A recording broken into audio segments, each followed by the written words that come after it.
citizen of Wisconsin. Kingdom citizen, kingdom citizen, yeah, yeah, kingdom citizen.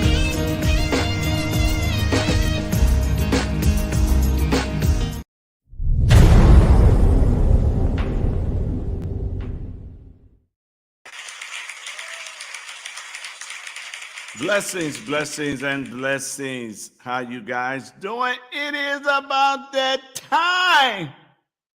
It is about that time, you guys. I'm getting hyped. I'm excited.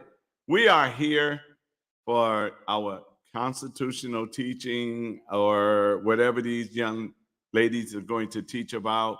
I don't even know anymore. I just know we're coming together and they're no longer known as Martha and Mary.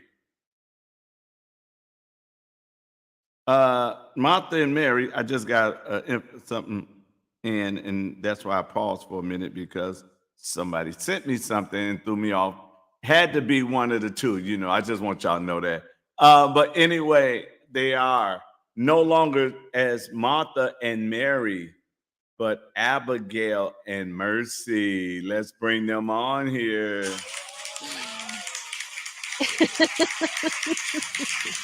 And yes, that was me messaging him. I'm sitting there like, okay, wait a minute. Somebody What just is going on? No, see, we gotta help you practice focusing. Because it was definitely not time sensitive. I should have started with that though. Okay, you're gonna have to send that to me, but now you send it like that. Okay. Well, I didn't want to distract you again. Well, you already did because I was trying to figure out, okay, what is she sending me?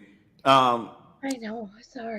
But I'm not gonna hold that against her, even though we have a private chat in the studio that she she went over the instant message. Okay, I'm trying to see. Can you email that to me, and then I will download it and put it in the. Okay, now I gotta know. Or I'll just share it over in the private chat. There. Okay. Now y'all just put it in the private chat. Yeah. No. So email them to me. Email them to you. And then that way I can put them on and we can put it in as a commercial. Okay. Oh, that works too. So you got to email it so I can download it. So every time I do a show, I can do it as a commercial. And speaking of commercials, I got one I need to do. So before we go any further, let's deal with the commercial. If you have not gotten your copy of Why It's Important to Stay in the Middle from the Kingdom Perspective, written by Dr. David D. King, then please call 414-676-0842. That's 414-676-0842. And if you would like to help our next generation, we are looking for volunteers to volunteer at the Brewers game as we raise money for Kingdom Ecclesia Academy, a school of excellence for our children who cannot afford to go to a good school.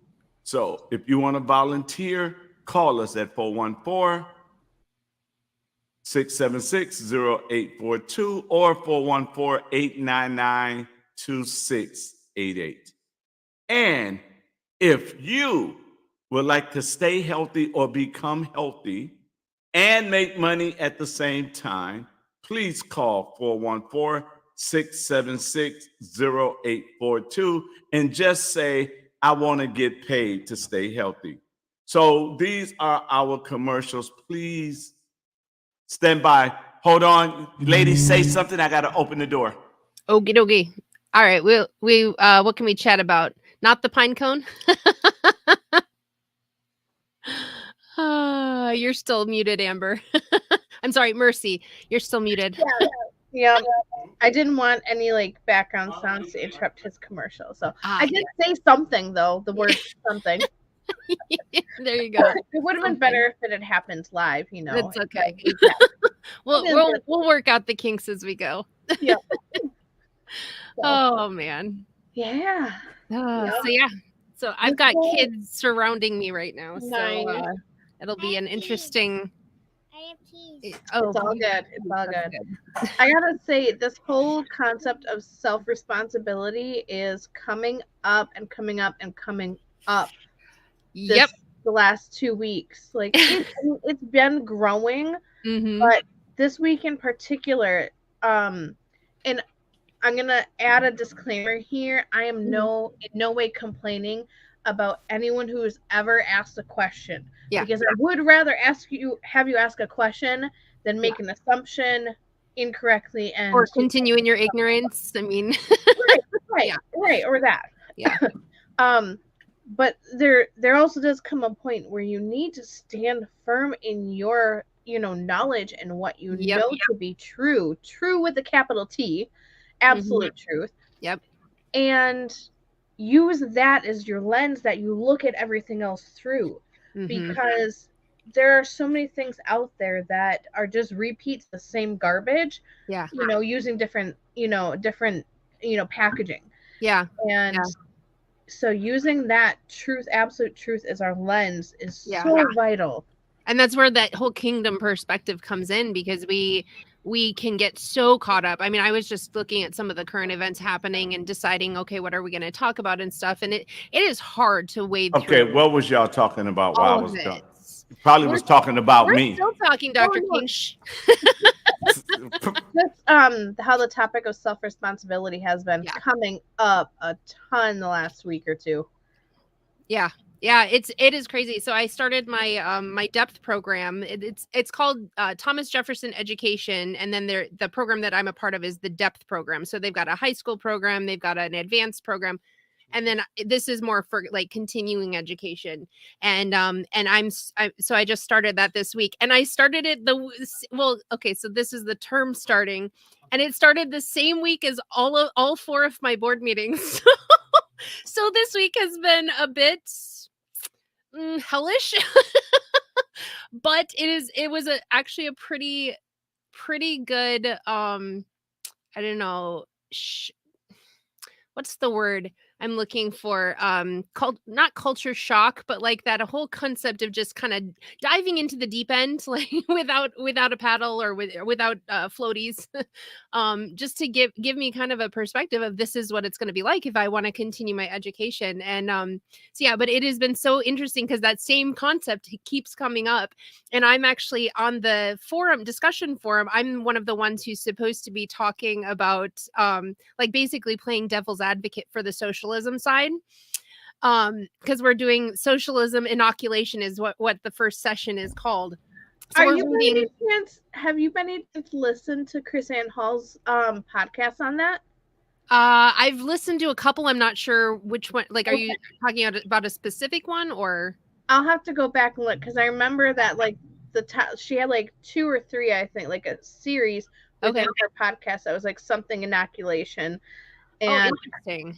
Yeah, I'm pretty sure. I'm just trying to think. I'm pretty sure I've heard a couple of hers on like specifically on socialism and stuff like that. But yeah, this is literally what it is. So we're reading books like The Socialism Myth and Animal Farm and oh gosh, it's on my list, but I'm a little.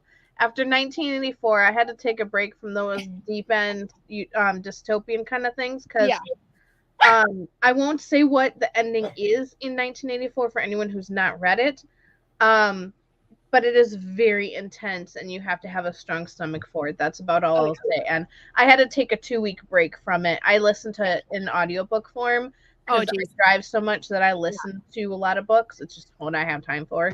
Yeah. And yeah, it is pretty intense. We read Animal Farm with Bella because she was getting into her TJ at High, and a lot of it has to do with inoculating you against socialism and communism and all of that stuff, and really giving you a freedom mindset. But you have to understand how your enemy thinks in order to get that right. And so this gentle as doves. Yeah. Yep, exactly. So it's been really an interesting week. I'm basically finishing up some of the last little bits on the discussion forum, and then we're moving into the next week's readings. And it is intense. It is very intense. And I'm asking for prayers from all of you, because it is going to be very interesting trying to balance that with homeschooling, with being on the county board, with some of the other things that I have committed to, and also keep my marriage strong. Very important. Not to say we are at any weak point, but it's all stressful, and I totally get it. Yeah. So the biggest tip, and I know you know this, I'm just sharing for like the audience kind of thing. Yep, like sure. The biggest thing I can recommend is just taking 3 deep breaths. I do this on the daily if I'm feeling overwhelmed. Like the first breath, I do really slow in and out to release anything that's happened prior to this moment. Second breath, anything that's in the future, and third breath is just to be in the moment, and then just focus on being present where you are in the moment, and that's so vital. Okay, so let's do that right now. Let's take a deep breath. Okay. Wait. I'm not holding your breath, Dr. Kcow. Wait, y'all made me miss it. Hold on. Okay. Let me see if I got the right one. If I got the right music, then do it. Okay. Nope. No. That's definitely not taking a deep breath. What did you say? Oh, nope. What did you say?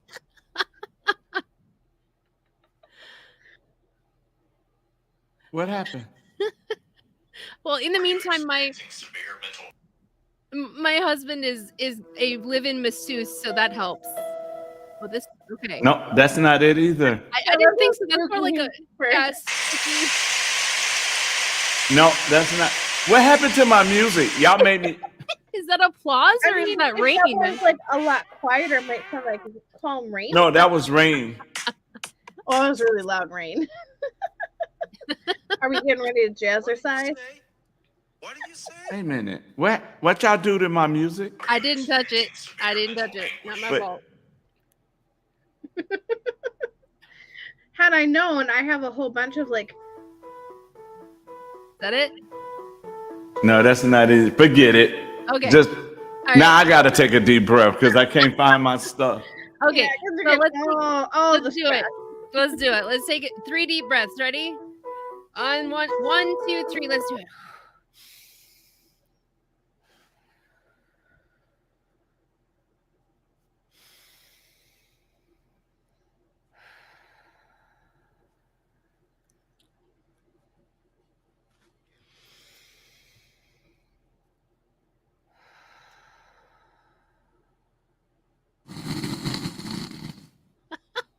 Okay. You're not gonna have next time. I'll pull up the calm music. Okay. There you go. Okay. So all right, we're ready. I have playlists for that. I know I gotta find it. Yeah.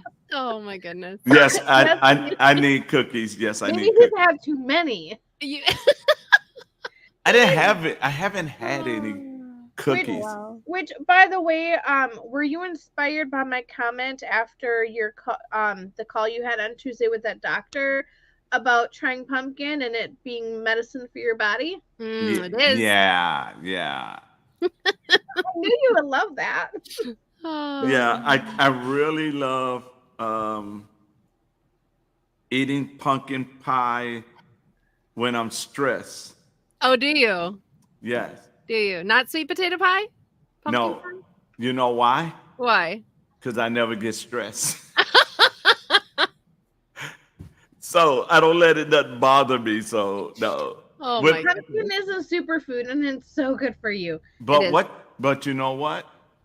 Lindsay is making sweet potato pies this weekend. Like, is she the one that made it last month when we were? Yeah. Lindsay, can you send me one? I know, right? I swear, like, maybe I've never had sweet potato pie that good, but I swear it tasted like pumpkin pie. Well, like I couldn't tell the difference. Now check this out. Lindsay got her black card, so she know how to make this. She did. She got her black card, so go to Lindsay or a black person, and I ain't being racist, and get a sweet potato pie. Oh, I totally agree that there are certain things that certain ethnic groups just know how to make better than anybody else, and I don't know if it's built into the DNA or whatever, but yeah. No, I think no, you're right, because I watched somebody try to make Puerto Rican rice, right? Mm-hmm. And it did not taste the same as a Puerto Rican that make Puerto Rican rice. Mm-hmm. And I My was ex taught me how to make jollof rice from Nigeria and a couple other foods. And it's sad. That's the one thing I do miss because there were a couple things. As long as he didn't add 2 habanero, because I can't handle 2, I can handle 1. It was so delicious, and I Yeah. just can't quite replicate it. I can Hmm. try it, and it's close, but Yeah. you know, but that's just and it's just the flavor is because they was raised that way. They knew how to do it. they know what it's supposed to taste like, so Yeah. they know. Yeah, there's Secret family recipes all handed down. Right. So it's I written think Lindsay was raised in the hood, so that's how she learned how to make the sweet potato pie. if we believed, which we don't, I know, but if we believed in reincarnation, she must have been that in a former life kind of thing. I know. But I know, like, that's not. It's a joke. I know, but we just love it. The love. Yes, I love it. It is the love. It's the love. It's just, you know, and that's why I'm so glad that we can be loose and have fun and Mhm. and conversate and Yep. and talk and you know, get down to business and Yeah. uh Is that your hint for us to get back down to business? well no Down business. uh Just kidding. I want to whip out the M&M. but I do want to just touch on one more thing before we get down to business. Mhm. Anybody that's trying to stay healthy, we got some awesome products. We got super green, Mhm. super red with the beets and all of that good stuff. If people that use CBD oil, we have CBD oil at a very cheap price for you guys, but you got to be a member to get those good prices. We have coffee, and I'm waiting. Mine's supposed to be delivered any minute. I have organic coffee, and and I see. I'm trying to focus, and they're gonna say salted caramels brownies just come out the oven. See, that's torture. Mm-hmm. Especially when you're talking about healthy and then you're gonna throw a brownie up there. But Oh my goodness. yes, but the business is awesome. So if you guys anybody want to know about it, please give me a call. I do a Zoom presentation with you. Okay, thank you, Ed, the Carmel conservative. Bless you, sir. And so, all right, Abigail and Mercy. What I'm telling Lindsay to stop. Can she make a vegan or a keto version of that? Yes.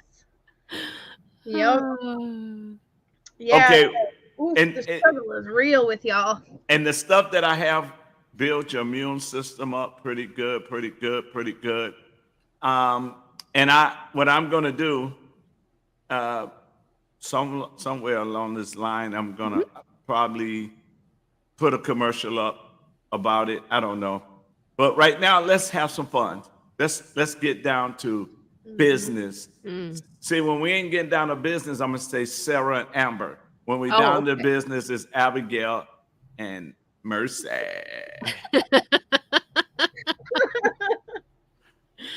Oh goodness. So what we talking about tonight? Well, you started it off, Amber, with self responsibility or self governance, if we want to talk about it that way. You are not the only one who has been hit with that upside the head over and over again. Oh my gosh. So, okay, I'm going to mention something. I'm not going to go into lots and lots of details, but it really kind of started with I listened to Steven Crowder. He's one of my favorite, I guess, I don't know, political pundits, comedian, I don't know, whatever you want to call him. Somebody who really kind of takes a hard look at the world and doesn't give two bones about about speaking the truth. But anyway, so he's going through this situation where he's lost or he's done with his contract at the Blaze. He's kind of hinted that there was some not so good situation with it, but whatever. And then he started getting fielding a bunch of offers from other people, supposedly within the conservative. Conservative. Yeah. Yeah. This, and so then it's this big thing that has blown up because the Daily Wire was one of the big organizations, conservative organizations, that offered him a contract. And it was, it's non-binding and all that stuff, but they've been going back and forth, and I've been listening to a whole bunch of different people talking about it and kind of breaking it down. I listened to Jeremy Boring's thing, and I listened to Steven Crowder's, and ultimately comes down to we need to know our stuff. We need to know what freedom looks like. If we don't know what freedom looks like, we don't know when people are giving you a caricature of freedom, but not really, right? So I was reading through this contract supposedly and going, this isn't freedom. This isn't conservatism. This looks exactly like a contract that any entertainer in the business would offer. And Jeremy Boring even made the comment of being a wage slave, right? And he's reading it as if he's offended by Steven Crowder's comments on this. And I'm going, but that makes sense. He didn't offer him anything freedom-based. He offered him a textbook legal contract that has nothing to do with constitutional law or the Constitution at all, and everything to do with statutory regulations and all of these things in the entertainment world. So basically, he's towing the line for big tech in order to get this content out. So then that makes me think, well, if this content is coming out because they're towing the line with big tech, can I trust this content? Right? Really good point. Because if big tech is allowing this, what do they know about this that I as a layperson don't? And so this really is like messing with my mind this week, along with all of this other stuff I'm reading about and everything. But we really need to take a step back and look at our supposed conservative entertainers, our conservative pundits and stuff, and really look at why are they being allowed on these major non-conservative platforms. I mean, that all goes back to ownership. I learned this in my liberal arts education, in my mass communications course. Back in college, more than a decade ago now. We won't talk about age. So we are young. And did you know it is, sorry, I just had to cut up in real quick. I was told that you are still considered a young adult in your 40s. Yes. So I am not there yet. I am still in the young adult category, though. They lied to you. They lied. Well, anyway, go ahead. Sorry. But I'm gonna jump in real quick, and then I'm gonna get back to you. But when it comes to age, I'm sick of folks saying 50 you old or 60 you old, or you are as old as you act. Exactly. And in David's case, he's probably about 17. I'm kidding. Well, actually, that's a compliment. I thought 13, but Well, you've reached some maturity level. I mean, come on. I mean, compared to when you explained that you used to be a wild stallion, I'm trying to give you a little. Oh, that's 18. That's not 16. So okay, so 25. Yeah, 25. Well, when you look at it, and even the Bible says, "So as a man thinketh in his heart, so is he." Yep. So if you are 40 and you think it's old, then you old. Right. Yeah. On the other hand, probably 15 years ago, shortly after my grandma, I think 77 at the time or something, had her knee replacements. Afterwards, she kept up with the physical therapy and everything. She went to Hawaii, and you can do like what's your body's age kind of thing with a test. Her body scored her as being 15 years younger than her physical age. Wow, that's awesome. I watched a race. This man was 99 running. Woo. So again, so is a man thinking in his heart. Yep. Now his body probably told him later. Now you know better You're than that. 99. What are you You're doing? 99. Yeah. No, I actually, it is one on my bucket list. I want to be the grandmother that crosses the marathon finish line. So that's gonna be me someday. Yes. All right, Did you say the grandmama? I want to be Yeah. someday. Like my kids are way Right. too She young ain't now. a But grandma yet. someday. She's not there. Okay, so what I was Alright, saying about yep, my capital R. math chem professor. So, okay, anything related to communication, studying communication, Mhm. whether it's relational communication or mass comm, it is all very much liberal on the liberal arts. Mhm. Oh yeah. Yeah, I went to a Yeah. private university and it was way more Yeah. liberal. Right. And So. still, my professor for that course still managed to tell us that at the time the top 11 or 7 or 11 whatever main channels like news sources Mhm. are owned by the same 3 or 4 people, and if you Mhm. dwindle that back down, it's probably still only like 2 to 3 at the time, Yep. and that was already a decade ago or more. Mhm. You know, it used to be every station was privately individually owned. Yep. No, it's not the case anymore. It's So true. I remember, as an example, the gay club shooting done in what was it, Tampa, Miami, wherever, down in Florida. Yep. I very specifically remember we stayed home that Sunday to listen to the news, and I decided to do an experiment, and we kept switching back between the big two, Fox and CNN, to see what they were saying about this. Fox, right off the bat, the first second they started talking about it, said the I don't know if I can say that word without us getting in trouble. The terror causing people. And CNN refused to ever use that word. Yep. Refused. Yep. And it was just so fascinating, the true division causing between the two Mhm. on the same exact event. It's Yep. like, it is no wonder that if you exclusively watch one channel or the other, you will get a very one-sided, and it's very much intentional. Oh yeah. Oh yeah. And then you watch PBS, which they all have their flaws. At the time, I felt like, and I've learned better now, but at the time, I felt like PBS was, they didn't insert their opinions quite as much. Yeah. As the main two. There's a beautiful day in the neighborhood. I used to think Hey, Mr. Mr. Rogers, Rogers, but he's awesome. Mr. Rogers at least believed in the concept that there are only two genders. Am I going to get cut off for that one? No. Would you be mine? Won't you be my neighbor? He was also the first. He had a lot of firsts. Right. One of his episodes where that officer, who is a black man, they shared the pool at the end of the day, and both put their feet in the same pool. At that time, that was not a thing. Mm-hmm. And he was a rule breaker. I mean, he was a very good man, and he was a little bit of a rebel for freedom. And like, wow. But you know, my problem was when they made two best friends, Ernie and Bert, start dating. That What? wasn't on Mr. Rogers. No, that was No, on it wasn't, Sesame Street. Right. Yeah. Yeah. Oh yeah.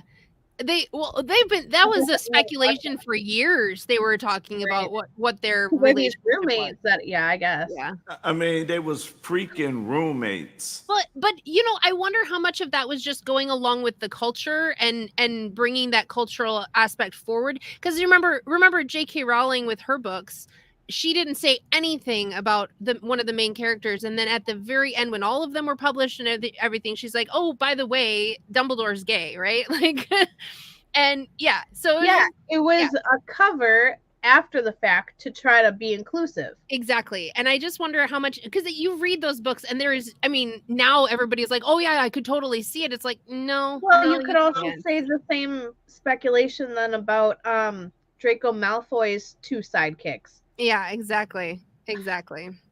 So yeah, those types of things. You wonder how many of those authors and entertainers are just like, well, I got to get in on it somehow or I'm going to be canceled, and so that they throw those things in there. I mean, when you look at it from arts and entertainment side, right? Mm-hmm. They always doing things to make to either mess up history, to change history. Push the envelope. Yeah. For example, Lone Ranger. Did you know he was a black man? I did not know that. Lone Ranger was actually a black man. Interesting. Go It's read like in the original comics. Is that what you're saying? not a comic. It was a true story. Lone Ranger was a true story. He even arrested his own son. Oh wow, Nice. I did not know that. That's interesting. Yeah, but I mean, in my defense, I did not know much about the Lone Ranger before that. So, but that's how they do it. They take stuff and then they switch it. Well, why do they keep remaking all the same old Disney stories? Right. Here might be a surprise for everybody. Jesus was not a white man. Right? Hold it. Wait. Really? Yeah. Right. But you know what? Here's the funny thing about that. There is a Polish Catholic church in Milwaukee. Mm-hmm. All right. And in there, you have a brown Mary and a brown baby Jesus. Mm-hmm. And I'm looking. But she's not blonde-haired and blue-eyed? No, not at all. The Virgin Mary in the Polish Catholic Church, and it's on the corner of Burleigh and Fratney. If anybody want to go take a look. Interesting. And if you look, if they let you inside, you'll see it. But if you outside, right above the front door, you'll see the dark-skinned Mary and the dark-skinned baby Jesus. Wow. That's pretty cool. So when they start to like twist stuff and you know, then you start learning truth, then they start to make you the bad person because well, and this is the thing. You're seeing this even within this conservative movement in the entertainment industry and everything. And I'm going to pick on the Daily Wire a little bit because he's reading out this. It is. That is the Lone Ranger real name. Oh, wow. I'm going to have to look that up. Mm-hmm. Yes. That's interesting. And you know what's funny is because when we do history, right? I can't think of the lady name, but did y'all know that there was a black female, I think she was a millionaire or a billionaire. A real estate agent? No. There was one of those too. Yes, but she had a product to straighten hair. Okay. Kcow, babe, what's the lady name? No, she can't hear me. But there was one, and she made a lot of money, lots of money back then. Yeah. And I don't know why they try to make it like black people have always been poor. Mm-hmm. Poor. They're so poor they can't even afford the OR. Right. You know, they used to say we so poor we can't even pay attention. But that's how they just start to mess up. Yeah. History, just like you started off in saying, what do freedom really look like? Mm-hmm. Oh, there it is. Lamar, I'm gonna have to put you on the show. We're gonna have to send you a link. Wow, this is like on top of it. This is like Jeopardy or something. Yeah. And you know, I'll take people in history for 500, please. I know, right? And then we have to do this. Or like whose line is it anyway? Where the rules are made up and the points don't matter, whatever it is. There you go. Oh, I loved that show. CJ Walker. That was Madam CJ Walker. That was her. Interesting. Talking about that's all I know. Yeah. No, but it is true. The idea of rewriting history has been an ongoing form of what would we call that? Gaslighting, I guess, maybe. Yes. Telling people this is how it happened when it didn't at all, right? Right. And this is what you're supposed to see.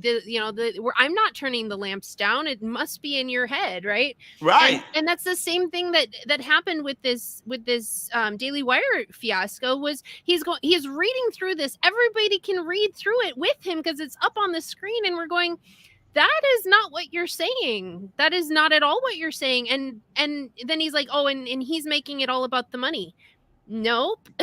Right. Nope. He just doesn't want to sell his soul to the devil to get his message out there. And when you look at it, right? For example, especially blacks, a lot of blacks claim they know history. Mm.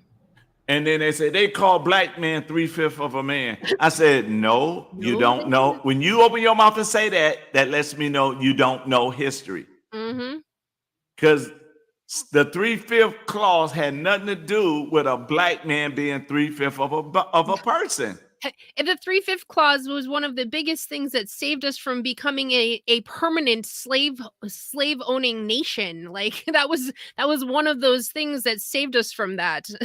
Now, Right. obviously, it took a civil war and some other pretty nasty stuff along the way. But if we hadn't had that in our original documents and things, the 3/5 clause, we would have had the South completely take over the entire nation. Yes. And so when you look at it, right? And then, like, a lot of people don't know Frederick Douglass' story, that he beat his slave master. Nobody knew he beat his slave master, because you know why? Oh, you did say, hey. And the thing about it is, nerd alert. Yep. I went in and I had to figure this out about Frederick Douglass, right? I'm like, okay, back then, what made him so powerful? He learned to read. He learned to read. And what did he read? The Bible. The Bible and? Oh gosh, what was the other one? The Constitution. Well, yeah, I was thinking he had other things, but yes, you're right. The Constitution was the Constitution and the Bible. But he read the Constitution. He read the Bibles, right? He read the Declarations. He read it all. And after he read it, the first thing he said was, after reading this and studying this, I realized that the Constitution is an anti-slave document instead of a slave document. So when you sit there and you be like, people say, I don't want to know the Constitution, then you don't want to be free. Well, he even said, once you learn to read, you will be forever free, right? Because and that was one of the things that he saw with his issue with the whole situation is we don't know history. We can't understand history because we don't read. And he pushed that as education is supposed. Education it burns away ignorance. It burns away the apathy of the masses, and it is such a sad thing that humanity in general, and this is a very general statement, not everybody, but humanity does tend toward apathy until something big happens and they go, oops. I was saying on one of my discussion forums this week that we really are like frogs in boiling water, where they start us out in the cold water and move us slowly up per temperature. The difference is we don't wait until we die. We actually feel that heat in the end, and we go, wait a minute, I'm stopping this, right? And that is, it's the good and the bad of human nature. We don't want to make waves. We don't want to create big issues about things that we consider little things. But what we don't realize until it's almost too late, most of the times, is that those little issues pile onto each other, one after another, until we realize we can't even pick out our own light bulbs anymore. And you're right. And so if we never read, this is why they got the children graduating that can't read. I can control you if you can't read. So evident how backwards we're going. Yes. The moment you start reading history, you be like, what the? I just saw on one of the Epic Times headlines how there was like 1.2 million students who left public education, and where did they go? You know, of course, it's Yeah. a clickbait caption, Of but course. it's like you wonder freaking why. Mhm. It's just, I mean, the mandates were, again, like, I keep pointing people back, like 2020 was the biggest blessing in disguise that we It ever really is. had. Oh yeah. Because it was a huge wake-up call for a lot of Oh, yeah. people. And I'm not blaming people, because it was not our fault. It's not even our parents' fault. I'm blaming people. No, I'm blaming people. Certain people. No, people, period. But And here's the thing. no, When nobody, they're listen, distracted- but wait a minute, listen, nobody, here's Oh, the thing. I'm in the middle. I get to be moderator, really? I know, but here's why I say that. Nobody get a pass. Yeah. And you know why? Because everybody, what happens is this.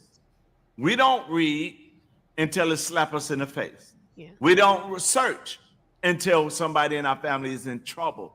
But if we read before they got in trouble, they never would have went that way. Right.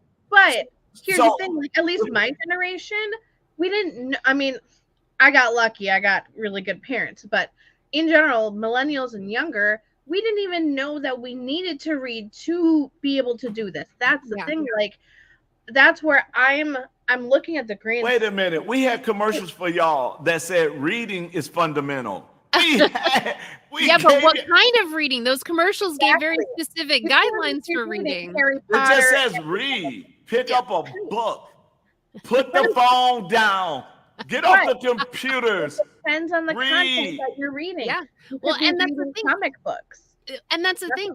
Stop reading the comic books. Okay, You so didn't- well, But my comic books, point is, depending on the comic books, you can actually learn a lot from them. I'm not a big graphic novel type person, but I will say that there are certain comic books that give good messages, solid messages. That was one way of reaching a certain demographic. of people. yeah. But my So, question I'm is, gonna come back in real quick and say, we are not talking about being victims. That is not what we're No. saying. That's not what Amber's saying. We're not talking about being victims of circumstance and everything, woe is us. It's because when You you have to don't know what you don't know, Exactly. you don't know how to fix it. Exactly. right, that's true. But there is a I lot still to fix. say, you got to remember, we're in two different generations. So my Yes. generation says you are a victim of your own ignorance because you didn't want to read. You didn't want to do homework. Wait, Not how you. old are you, What? Dr. King? Who held us accountable I plead the to fifth. not read? Your generation. Oh, Oh. Wait a minute. Hold it. So I here's just the no thing. no no no because There- what there are- happened was my generation. Do you know? Watch this. I gotta tell y'all this story. I came home one day. We didn't have no homework. Y'all know how we do it when you're in middle school. You ain't got no homework. You are not carrying those heavy books home, right? Mhm. So I go. Well, actually, I don't know by experience, but I've heard stories. Okay, that's right. You was homeschooled, right? I was homeschooled. Okay.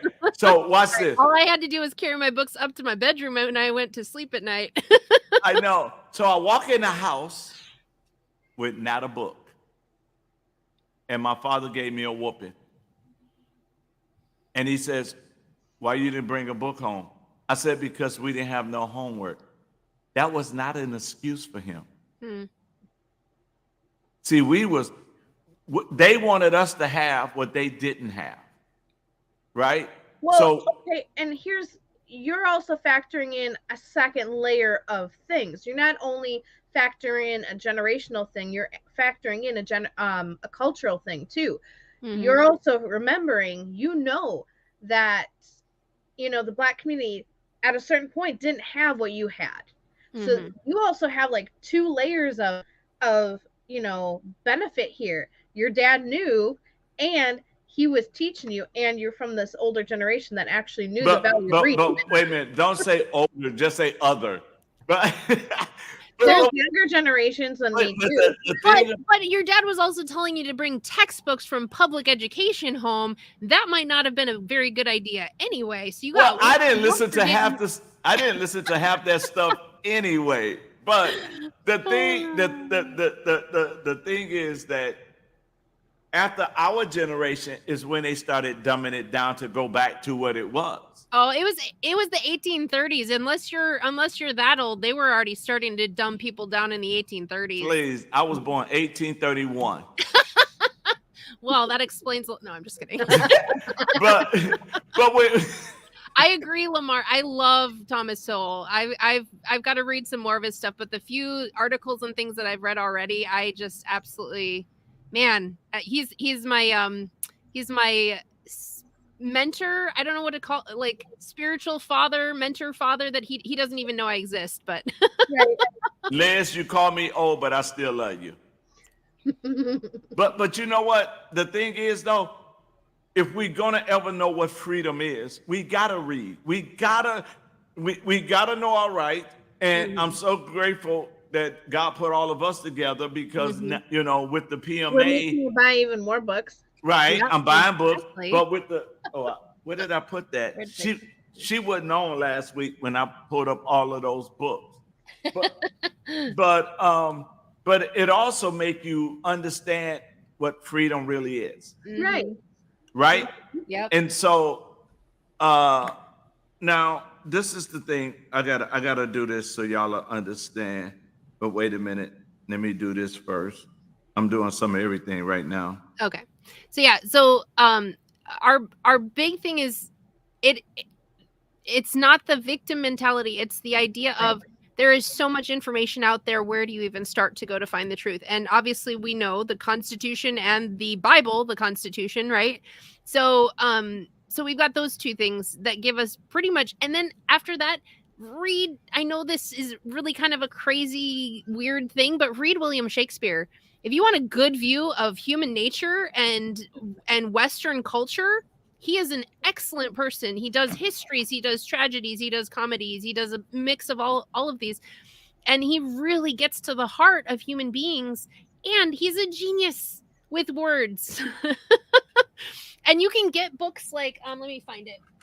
Get books like these ones where it actually goes through explanations. So one side is the play and one side is I need that book because I will be honest, I did not understand like 80% of William Shakespeare, and I wanted to so bad because I love poetry and creative writing. And just my brain, as much as I love English and the English language, my brain, it's so new to me. It's literally like learning another language, and really it is. Just try to read like Geoffrey Chaucer in the original Old English. It is hilarious. It is absolutely hilarious to read. Well, I even struggled listening to the 2 treatises of government. Yeah. Well, when I read Shakespeare, he sounded like run on. Shakespeare. When I read Shakespeare, it sounded like he was from the South Side or the East Side. Explain. He had his own language. You know, you'd be like, bro, what you talking about? Well, he did create a lot of new words. He did. I mean, and his insults are so entertaining. Yeah. Oh my gosh. I know. Now, see, if he would have grew up with me, we'd have had him in the alley. Like, dude, you said some stuff. You're gonna have to explain that. Because that's believable. Yeah. You kind of are you dissing me or what? You know? Yeah. But you know, I mean, the thing about freedom, right? And that I love is because certain things we get when you start studying that other people don't get. Oh, yeah. For example, listen to this.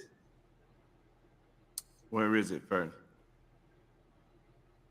It says in Matthew 13:11, and Jesus replied to them, to you it has been given to know the mysteries of the kingdom of heaven, but to them it has not been given. And I thought about that for a minute. It was given to us to know the kingdom of God, but to them it wasn't given. Why wasn't it given? It wasn't given because of the simple fact, and I thought I turned that beep off, because of the simple fact that when people offer you stuff, especially knowledge, you know how we offer people knowledge today? And then they be like, well, you know. I'm offended by that. Yeah. Or, you know, you don't know what you're talking about because Canceled. CNN said this. Oh Lord. And then you have to ask them, how many airports have you been in lately? Oh, I'll give you an example of this ignorant stuff. It's not related to this, but it's just goes to show how far we've come from actually, you know, Sarah, what is it about raising our kids and the way they should go? Oh, to train up your child in the way they should go, and when they are old, they will not depart from it. And that in the way they should go is in the way that they are bent, literally their skills, their talents, the way that they've been created. Train them up in that way. Right. Okay, so sort of along those lines, but also along the lines of like this lack, when we don't know what we don't know, lack of education, knowledge thing. I'm in a group, or someone I follow was in a Facebook group about backyard chickens, and apparently their kids' best friend was over for a sleepover. The next morning, the mom was making eggs for breakfast, and the best friend was like, "What are those brown eggs?" And the mom explained. She's like, "No, eggs come from a factory, and the shell is the packaging." When the mom explained, she literally had a like mental breakdown, meltdown. Called her mom. Her mom was there within like a minute, and literally the best friend, former best friend's mom, tried to sue the other mom for causing mental damage to the girl. Wait a minute. Lord. You mean to tell me because the chicken was black and it laid brown eggs that Oh, We're not thinking about the race of the chicken. Come on. I know, right? The best friend's mom was laughed out of the court. It didn't go anywhere. Oh, But good. But still, I mean, but like, there would have been judges who would have taken that and run Today, it. And, but not only that, there would have been juries that would have gave the mom. Yep. Do Yeah. you know this lady won a case? I got to tell y'all this. This is so stupid. This lady brought a RV. She put it on cruise control. And guess what she did? took her hands off the wheel and Took her got hands off up the and wheel. went to the back. She got up. Yeah. It crashed. I've heard more than one story about that. She sued because the manual wasn't in the RV. She won. Good Lord. Yes, because taking your hands off the wheel to read the manual would have been so much safer. I know. How did she get through driver's ed? Yeah. Well, she could back have then they didn't have cruise control. Was she really that old where that wasn't a thing? No, it's just amazing. This guy broke in the house. His scapegoat was to go through the garage opener, and the garage opener malfunctioned. Oh, yeah, and he got shut in the door, yeah. Mm-hmm. And he sued and won. So we're in a society now that Yeah, how many people break into people's houses, get pew-pewed, and win? Like, you were trespassing instantly. right. Like, your rights end where another's rights begin. I have a right to defend my property. Oh my goodness. This man was throwing rocks at this other man's dog. The dog was chained up. He came on the fence where the dog was, picking on the dog, and the dog bit him, and he sued and won. But I think this is where most of these frivolous lawsuits come from. It is the ultimate argument for socialism is a complete destruction of property, private property. That's literally what it comes down to. I'm reading this book called The Socialism Myth, and hold on one second. Yep. My husband brought a cranky baby in to change his diaper in the middle of this. So. Nice. Okay, so Oh, go ahead. no, I was just gonna say. So this is where it ultimately comes down to. The left does not want any human being to own private property. They believe that it is immoral to own private property. They will be happy about it. Which means that they ultimately, if they win, they will ultimately own you because you are the epitome of private property, right? I am my own body, and not in the autonomous way that I don't answer to anyone, because obviously I answer to a higher power, but I am my own body. I make choices for my own body. This is why the argument for abortion on the left is so strange to me, because it's that is a completely separate body, but it makes sense in the idea of no such thing as property rights. That human child does not have agency in their mind, and therefore they do not have the right to their private person. I'll do you one better, Sarah. Go ahead. Not better in a good way, better in a very scary way. Oh yeah, for sure. My mentor, David Edwards, found, and I know I've seen this circulate other places too, but he came across a Supreme Court ruling from like 2012. That's how far back this goes, 2012 or 2015. And the summary of it is that genetically modified DNA, mRNA, that kind of stuff, when it's patented, whatever it is within becomes the property of the patent holder. So, by deduction, if that patented technology, patented material is within a human, that human very well could become the property of the patent holder. Yes. And we could argue that the patent holder is the taxpayers, but obviously that's not how they would look at it in a legal system, would it? And here's the thing, if you become a property, you are no longer human, because this is you're literally your body. If you have this patented technology, you are part technology, and you may lose your human rights because you're transhuman. That's literally how scary this current thing is. Is we're not only talking about the next 5 years worth of living or unaliving. We are literally facing people losing their human rights because they are owned by the patent holders of whoever, pokes that they received. And it will be a long, hard slog to prove that because there was no actual informed consent, they are not liable under that. However, like I said, that is going to be a long, hard slog, very expensive, very trying mentally, physically, emotionally, and by the end of it, this is how socialism gets its final grips in you. They wear you down to where you are so tired you just don't want to fight anymore. And that is how these tyrants get into position, because they go, look, they start out with offering you all this great stuff, right?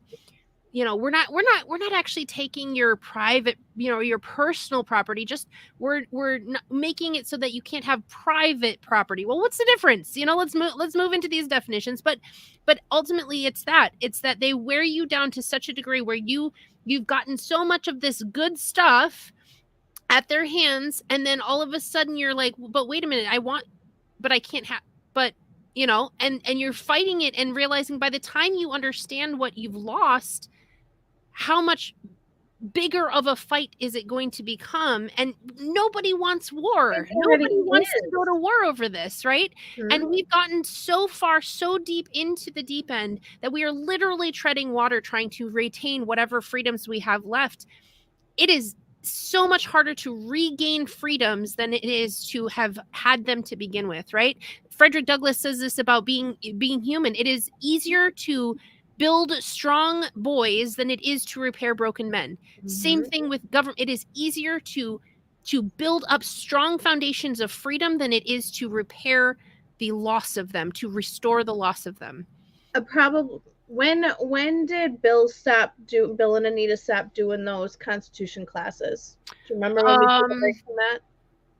About a year ago, maybe? Last winter, I believe, was when they had the last ones. So around one of the last ones, so about a year ago, I asked Bill, what is your prediction, maybe is the best word, I don't know.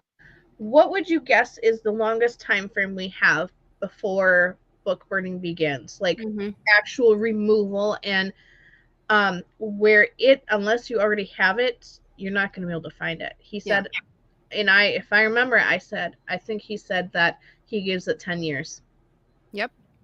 10 years. 10 years, and I think that's pretty generous, actually. Yeah, given, I'm given sure where we're at, because there are Yeah. several steps in the socialism process. I don't know all of them exactly, but basically we are in the very end part of the phase 1 process, which is like giving you free stuff, and we're going to help you, and the government's going to come in and be this benevolent father, and then moving very, very quickly into phase 2. There's 4 phases.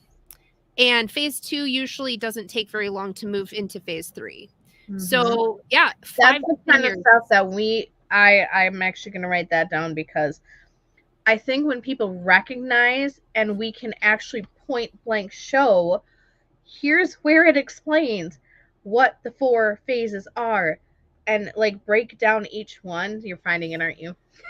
Oh yeah, yes. Let me find it, because I know I've got it. This is something like, obviously, Facebook is one of the biggest control freaks in terms of not allowing certain content. But we need to be sharing that kind of content with our people. It's little things like that that really help plant seeds. Something that is very tangible. You can, like, it's a bullet point, or it could be bullet pointed if it's not. And broken down into very simple terms, so people can recognize, oh, here we are, and this is what's next. Yep. I mean, exactly. That's what we were doing when we learned about Hitler and World War II. Like, and I know none of our schools really did a good job of it, but being able to pinpoint, okay, this was phase 1, was the propaganda, and then there was phase 2 and phase 3 and phase 4. Here's how to stop it. That, I think, gonna be one of the biggest keys to helping plant the seed, so people want to read, to learn more, is having these little bite-sized, nuggets.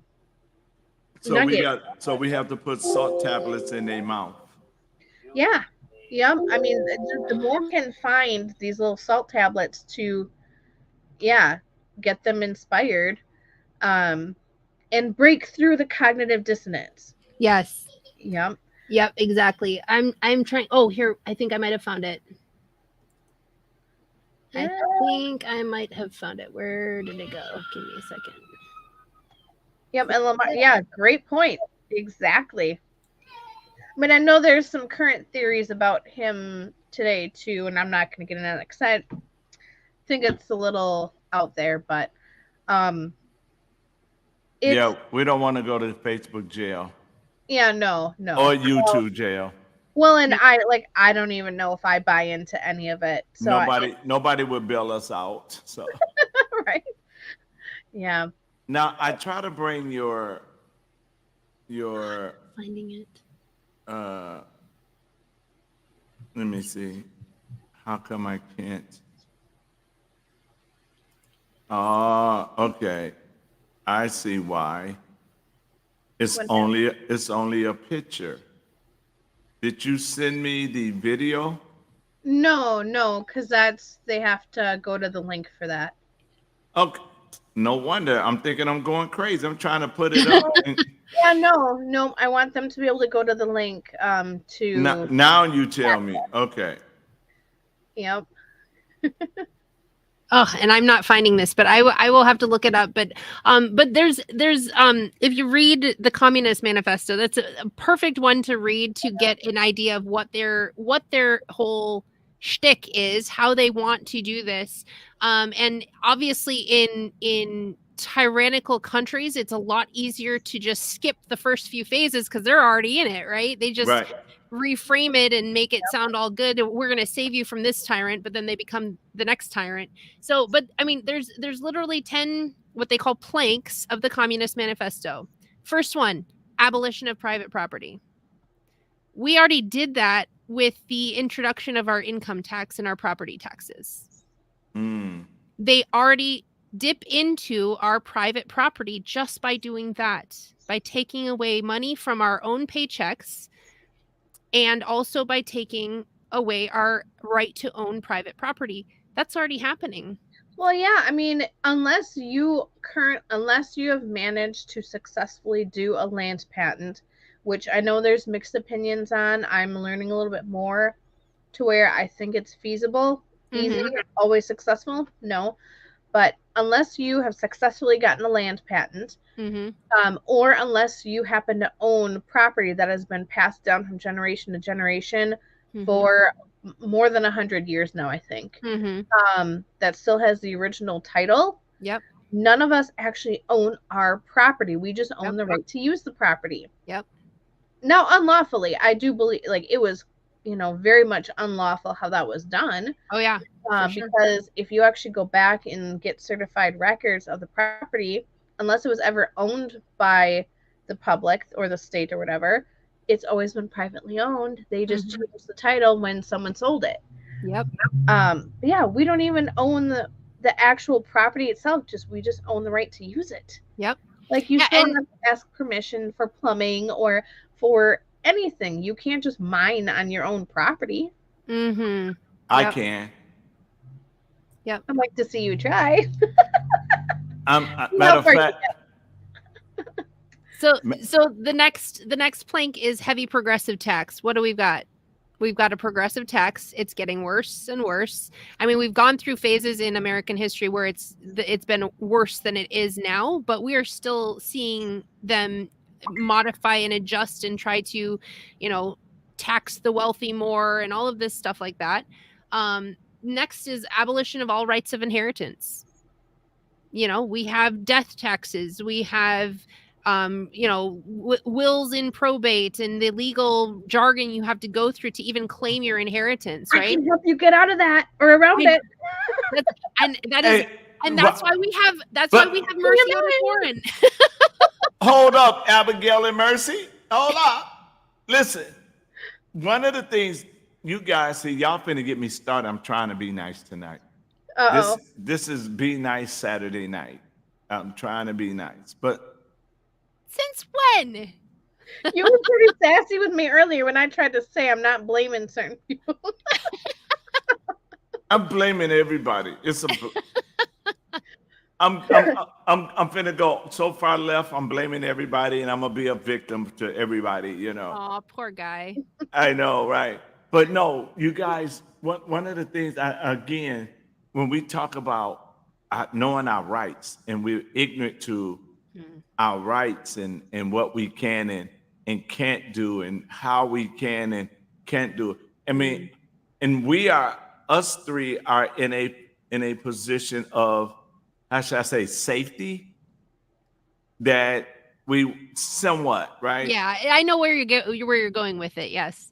Somewhat we're getting there, and the more we dig, we're getting more and more. And we're escaping from Alcatraz and all of that good stuff, and everything. And the thing about it, is once you're free, you want others to be free. Once you know, you want everybody to know, right? Amen to that. And so, and why? Because we can identify with their pain. We can identify with their struggle. We can identify the abuse of government. Yep. Right? So now we have to look at it and say, okay, let's go back to the beginning. Let's take a look at some things. Let's see how we can get out of some things. Since they love the using loopholes, let us start using loopholes. Right? Well, and using the laws that they made against them. Yeah. I mean, game the system. Okay, see, you just stole my thunder. Hold, let me do it like this. Hold tight, Mercy. You just stole my thunder, because I was getting ready to do this. I was getting ready to say, and if you would like to know how you can be free, then take a look. Nice. 10 minutes. I That's actually all. stole my own thunder from you. See, I'm sitting here trying to tell people we got a way that you can be free. We got a way that you can be out We got away, and then the one who wants to do the presentation steals my thunder, just like a woman. Boy, I tell you. Oh, them's fighting words. Yes, it is. I'm gonna share the link in the comments, just so people can click on that too. By the way. And I need Sarah to put her links in the comments because for some reason it won't let me copy them and put it there. It has to be like a picture. Oh, okay. Well, I could send you a picture. Yeah, send me the pictures through my email and then I'll post them up and everything. And while she's doing that, it's commercial time. So let's go to the commercials. We've gotten to the big time. We have commercials now. Well, I don't actually have the audio, the videos of the commercials. That's coming. Yeah. But we're going to do some commercials right now. If you haven't got your book, Why It's Important to Meet in the Middle from a Kingdom Perspective, please call 414-676-0842.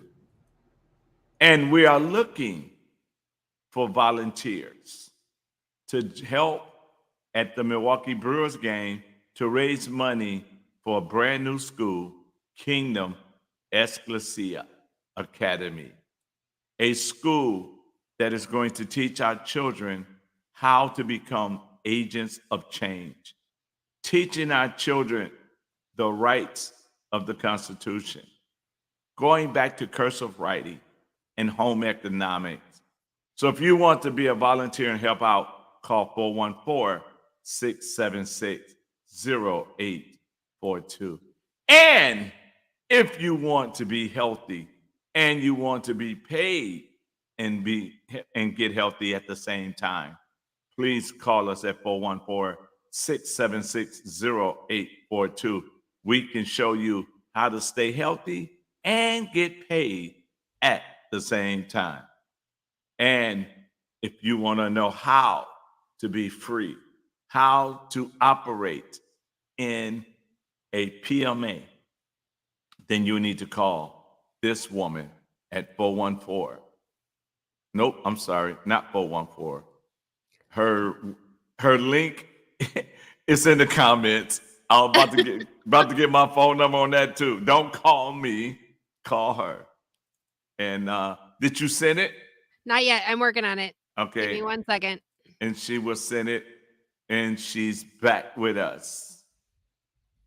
Hello. Okay, but you're muted. Oh, am I muted? No. I am. There. Oh, okay. That one. And now she's jumping off the camera. Stop getting off the camera eating pumpkin pie. No, I was just trying. Sometimes on Zoom, if my camera gets blurry and I turn it off and back on, it'll fix it. But it does not seem to be fixing it on this platform, which is a little sad. But actually, as I look at it. All right, sent. Yeah, okay. So you guys go ahead and talk. I'm going to go set that up. Sounds good. Okay. Okay, so can I keep going through the communist? Yeah. Plan? Okay. Yeah. So we had we ended with the abolition of all rights of inheritance. That's already starting to happen with death taxes and probation and or probate and all that stuff.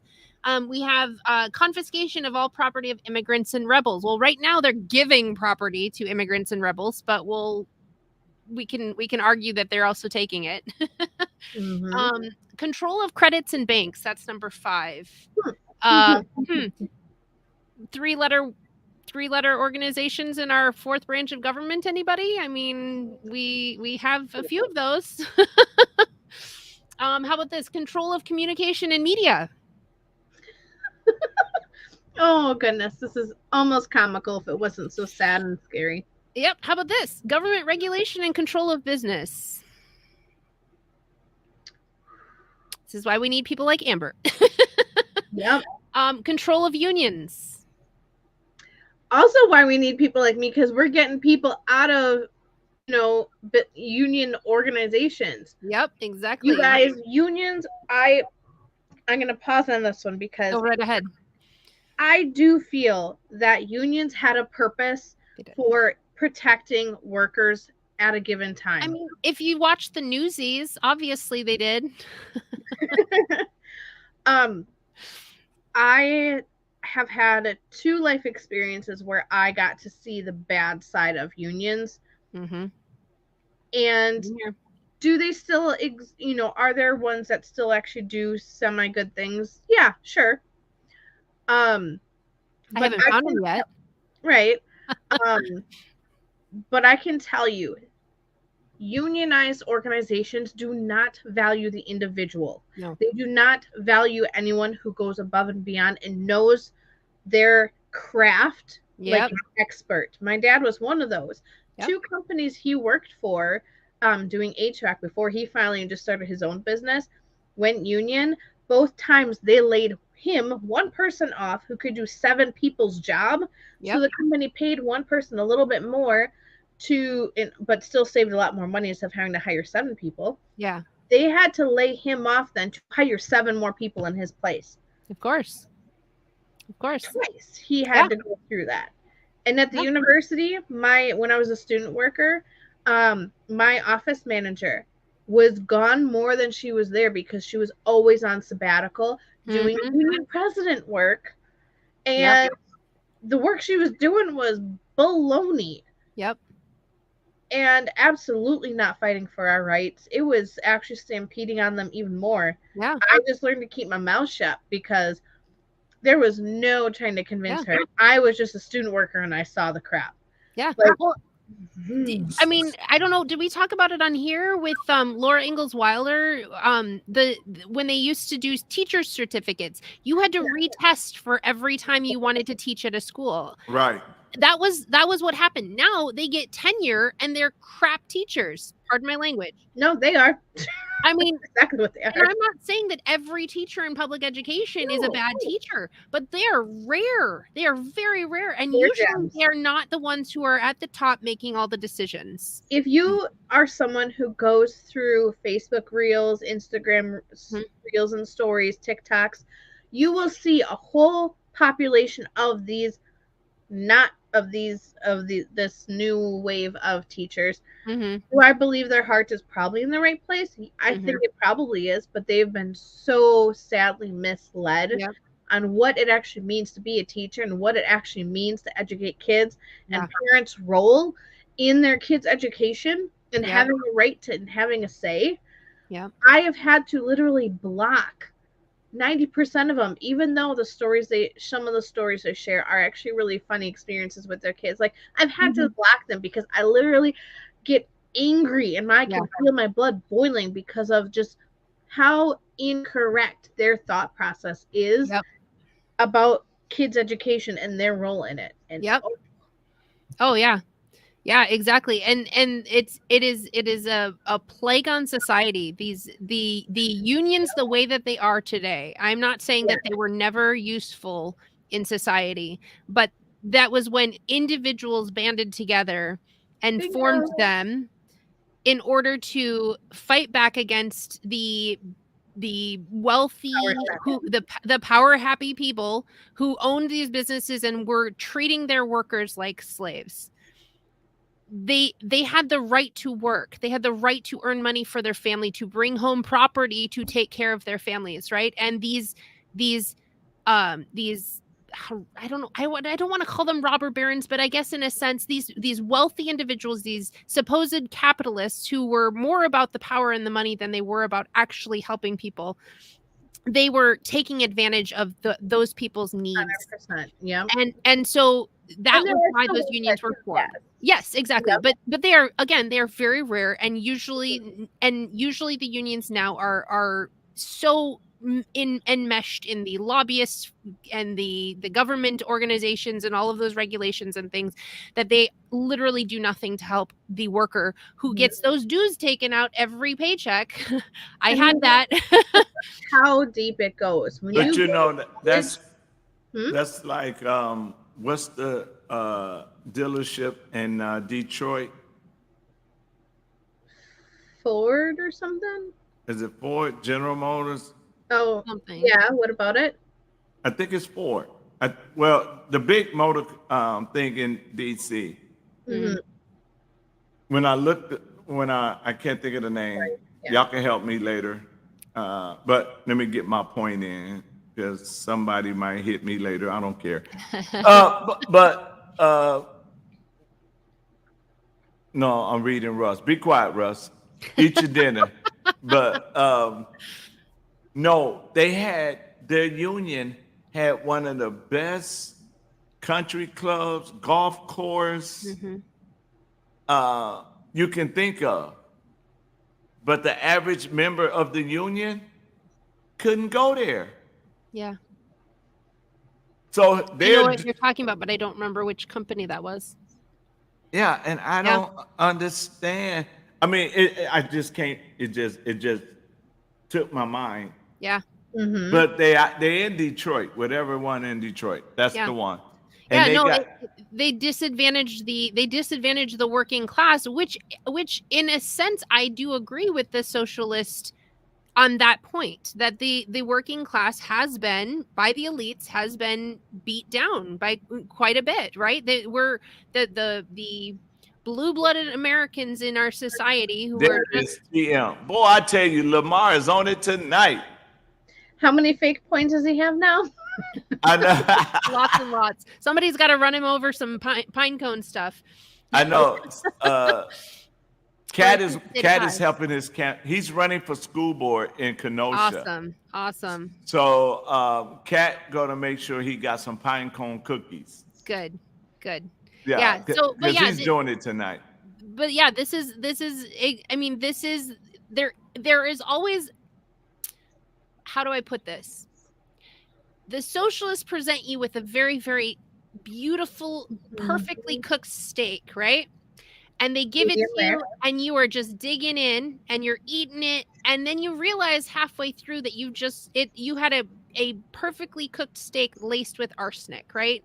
So they sprinkle the truth in such a way that it sounds so good, and yet they use the government as the gun against your forehead to enforce it. And that is what we are fighting against. We are not fighting to stop people from working hard and taking care of their families. We're not fighting to stop the oppression of the crony corporate capitalists or anything like that. But we do not want to use the government arm to do it, because the government arm is there for two purposes only: to protect and preserve our God-given rights and to defend our sovereign nation.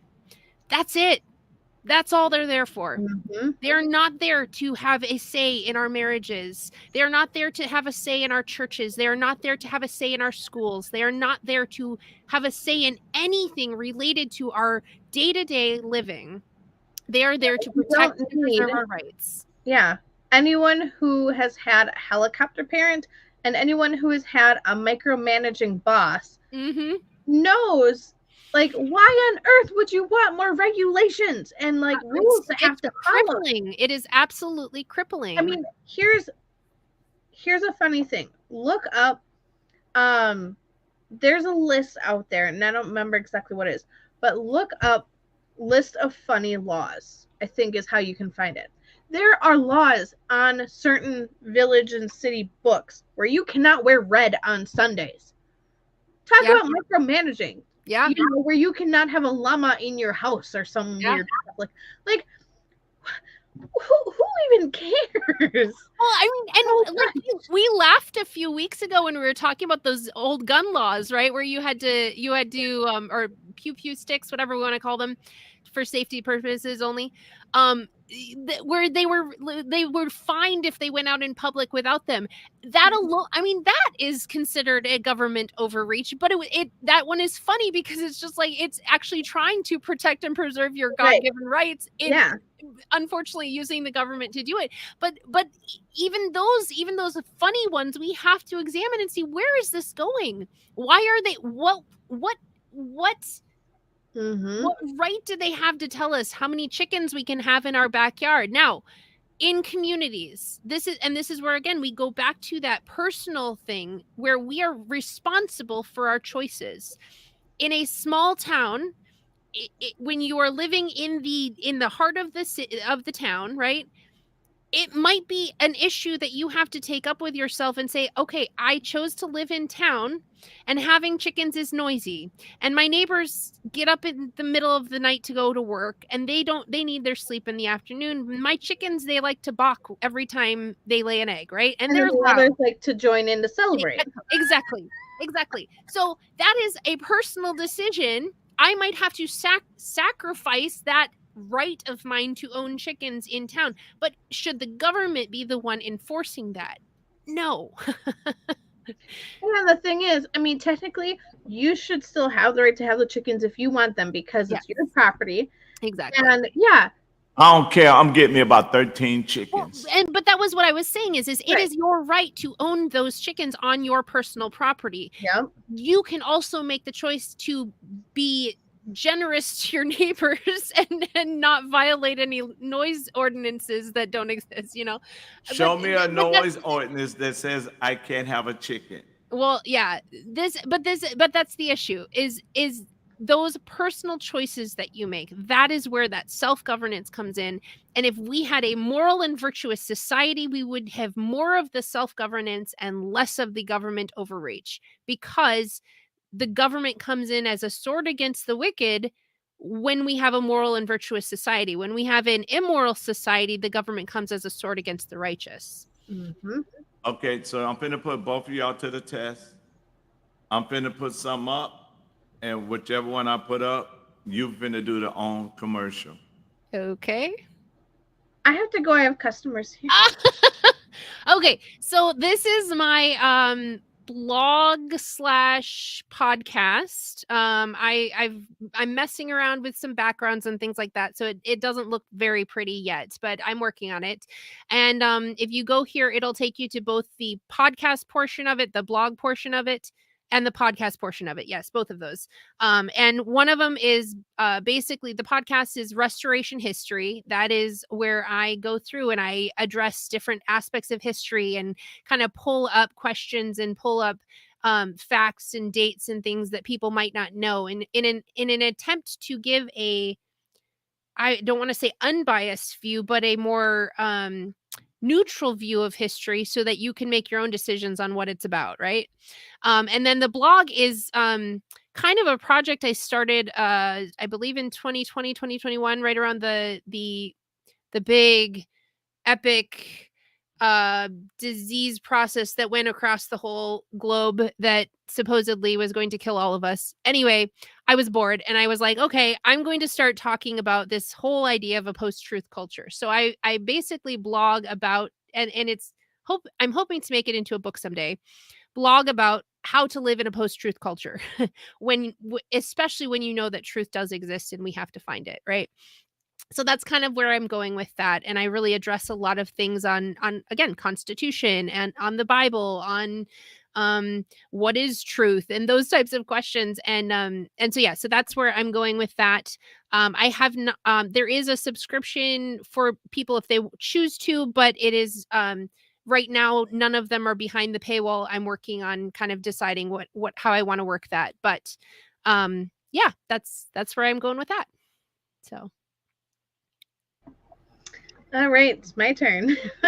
So if you have any interest in protecting your family, your family's education, your and your family's God-given purpose, which in my opinion includes whatever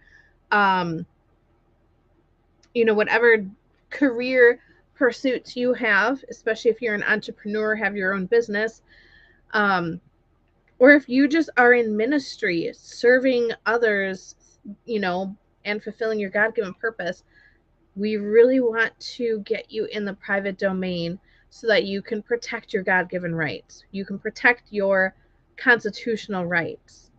So if this is of interest to you at all, go to the link that I shared before and I can share it again. And that will take you to give you access to my 10-minute PMA introduction. After that, if you still want more, if you feel like this might be your jam, I also have a 25-minute webinar that is chock full of awesome information to get you on the right path to getting your freedoms and your privacy protected. And then if you know this is where you want to go, we can even set up a consultation after that so that you can get some personalized support in getting your ministry or your faith-based PMA set up. And it's all personalized. I work with every individual privately to answer your questions, dig into your your goals, intentions, vision, and sometimes I even put on my coaching hat a little bit if I need to help you really hone in on your vision. So so definitely reach out. I would be happy to answer any questions about that. So what she really telling y'all is she's a bully and she will fuss. Her middle name. You both know that's not true because I set up both of your guys' ministries. So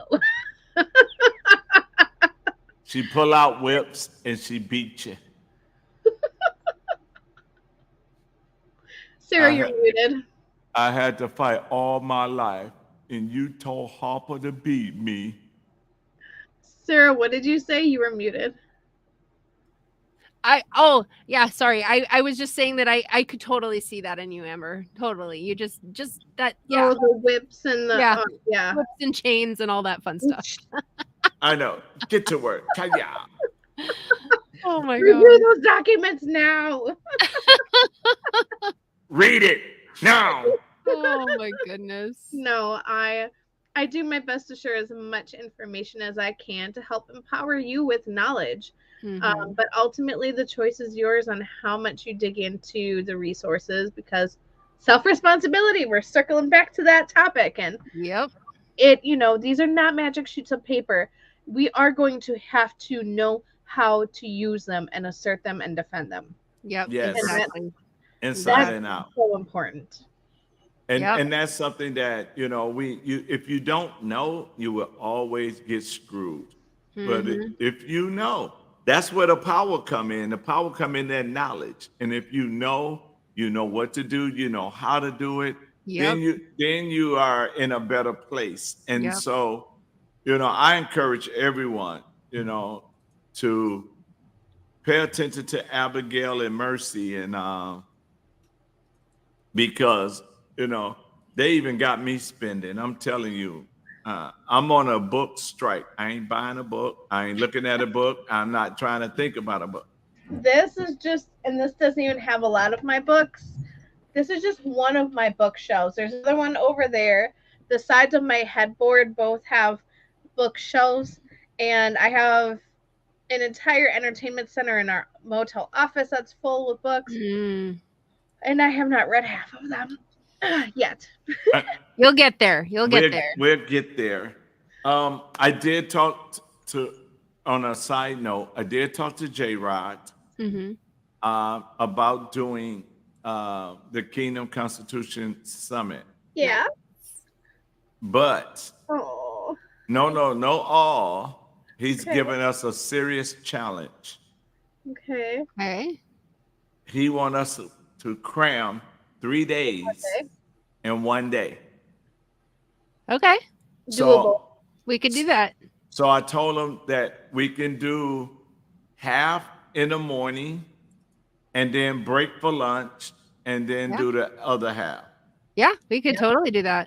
So I just want y'all to know, because I think it'll be hard to get everybody up to Westby for 3 whole days. So we gotta have a Saturday where Mercy is in Wisconsin and not Minnesota. Yes. Yeah. Yep. And sounds good. So how far is your private hotel from Westby? Mine? No, mine. Oh, yours. I was like, I don't have a private. Oh, wait. Let me search it again quick. And that way we can even advertise that people that want to come can stay in the private. Oh, I'm a little too far away from that. Like, if you wanted to stay and we could carpool, but I'm too far away for people to want to stay the night before and drive. Never know which way they coming, because Russ coming from from Minnesota, technically. Okay. Be- Okay, so from here to Westby, it is an hour, depending on how fast you drive. Oh, 30 minutes. Okay. But Russ is in Pippin. Pepin, yeah. He's in Pimpin, not Pepin. Because he always trying to pimp something. So he's in Pippin, not Pepin. Oh goodness. But but yeah, so I could probably once we schedule it, we'll probably come up Friday, stay at the hotel. Yeah. Are you closer to going toward You would have to go past kind of West, I mean, sort of past Westby to me and then back to Westby. But Westby is not really on your path. It would be a detour to get to me. From Pepin, it's 2 hours, and I'm very much out of the way for him. wait a minute, where are you? North of Black River Falls by 10 minutes. Even Black River Falls is 45 minutes to an hour from Westby. Okay, wait a minute. Westby, Black River Falls. Yeah. But don't we go past Black River Falls to go to Westby? Nope. Not from there. I mean, I would go through it from where I live. But no, Westby is actually what is it, southwest of Oh yeah, because Westby over there by La Crosse. Yeah. Yep. Okay, all right. Yeah. Well, those that are in the La Crosse area, Vernon County area, what's the other county that way?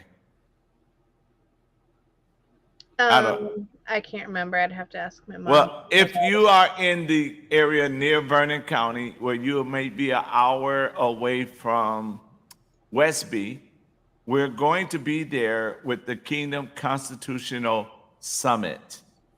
And I'm going to try to see if we can get one of the keyboard guys to come so we can have the worship part of the summit just like we had it here. So unless J-Rod and I was gonna say, I'm sure Jared and his group also has people who are in worship teams too. So if they can, if that's not feasible, I can guarantee we can. Or I'll bring my banjo, and we will have some bluegrass worship. Bluegrass. Yeah, I don't pick though. I play it like a guitar. Oh, okay. But and haven't played in almost 10 years, so bad idea. Yeah, bad idea. Bad idea. It's like riding a bike, right? It comes right back to you. And Russ gonna say he down. No, Russ, you cannot sing. No. Are you really telling someone they can't worship? No, I didn't say he couldn't worship. I said he can't sing. And I know it says make a joyful noise. Uh-oh. Not too much. Nah, I never heard Russ sing. I ain't even gonna pick on Russ. He has the voice of an angel. How do you know? Yeah. King doesn't let me talk. But Russ might have a voice like, what's his name? Gomer Pyle. Yeah, y'all don't even know who Gomer Pyle is? Yeah, I do. Familiar. Gomer Pyle could sing. You never heard him sing? I'm gonna search the name for later. Gomer Pyle was a character on a TV show. Okay. And he was a Marine. Images. Oh, yeah, okay. I didn't know his name. I vaguely know what you're talking about. Okay. Y'all making me feel like a caveman now, because y'all act like y'all don't know none of this stuff. I do know some stuff like this. Like my parents, I grew up watching reruns of MASH because of my parents and Gilligan's Island and all the oldies. And I know quite a few, but You guys didn't even know who Lone Ranger was. Not the original one. I'd heard of Lone Ranger. yeah. No, I'm saying you guys heard of a comic book about Lone Ranger, right? Yeah. Yeah, y'all. Did y'all know that the original Lone Ranger didn't have a Tonto? I mean, I'm gonna just basically question every little thing that I know about the Lone Ranger now, which is nothing. So I know, right? So should we go through the last few phases of or planks of the Communist Manifesto? Sure. Okay, so we had control of unions. The last two. Number 9, government regulation and control of the economy.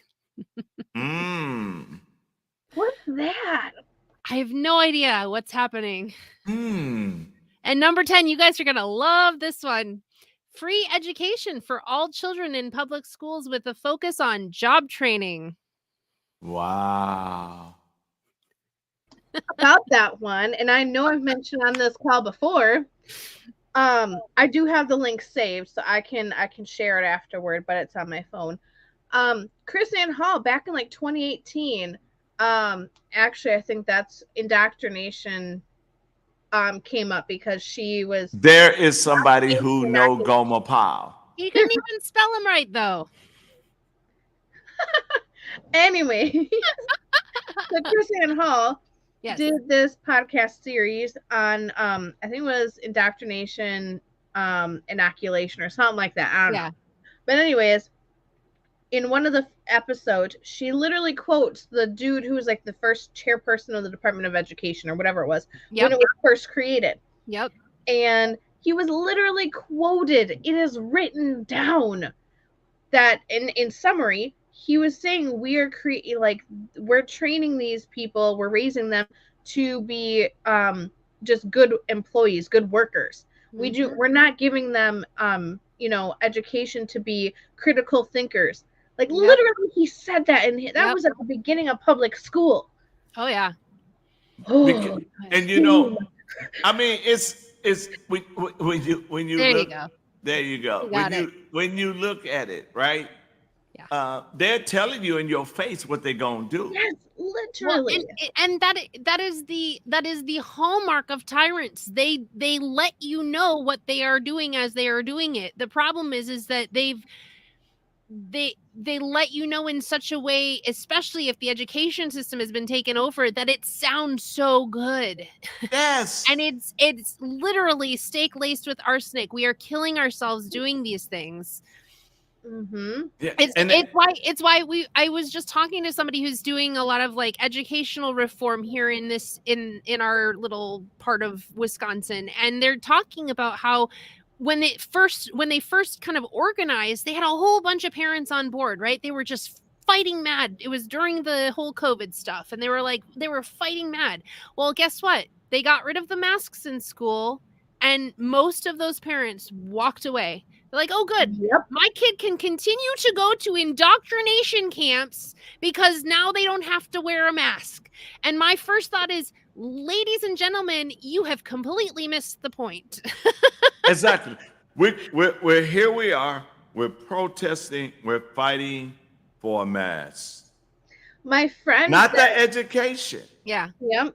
My friend that I just helped nominate onto the village board, one thing I highly recommended is that one of the first things she does, whether or not she gets in, but is to read the state constitution and read the village ordinances, so that they can start to take action to figure out which ones are unconstitutional and ditch them.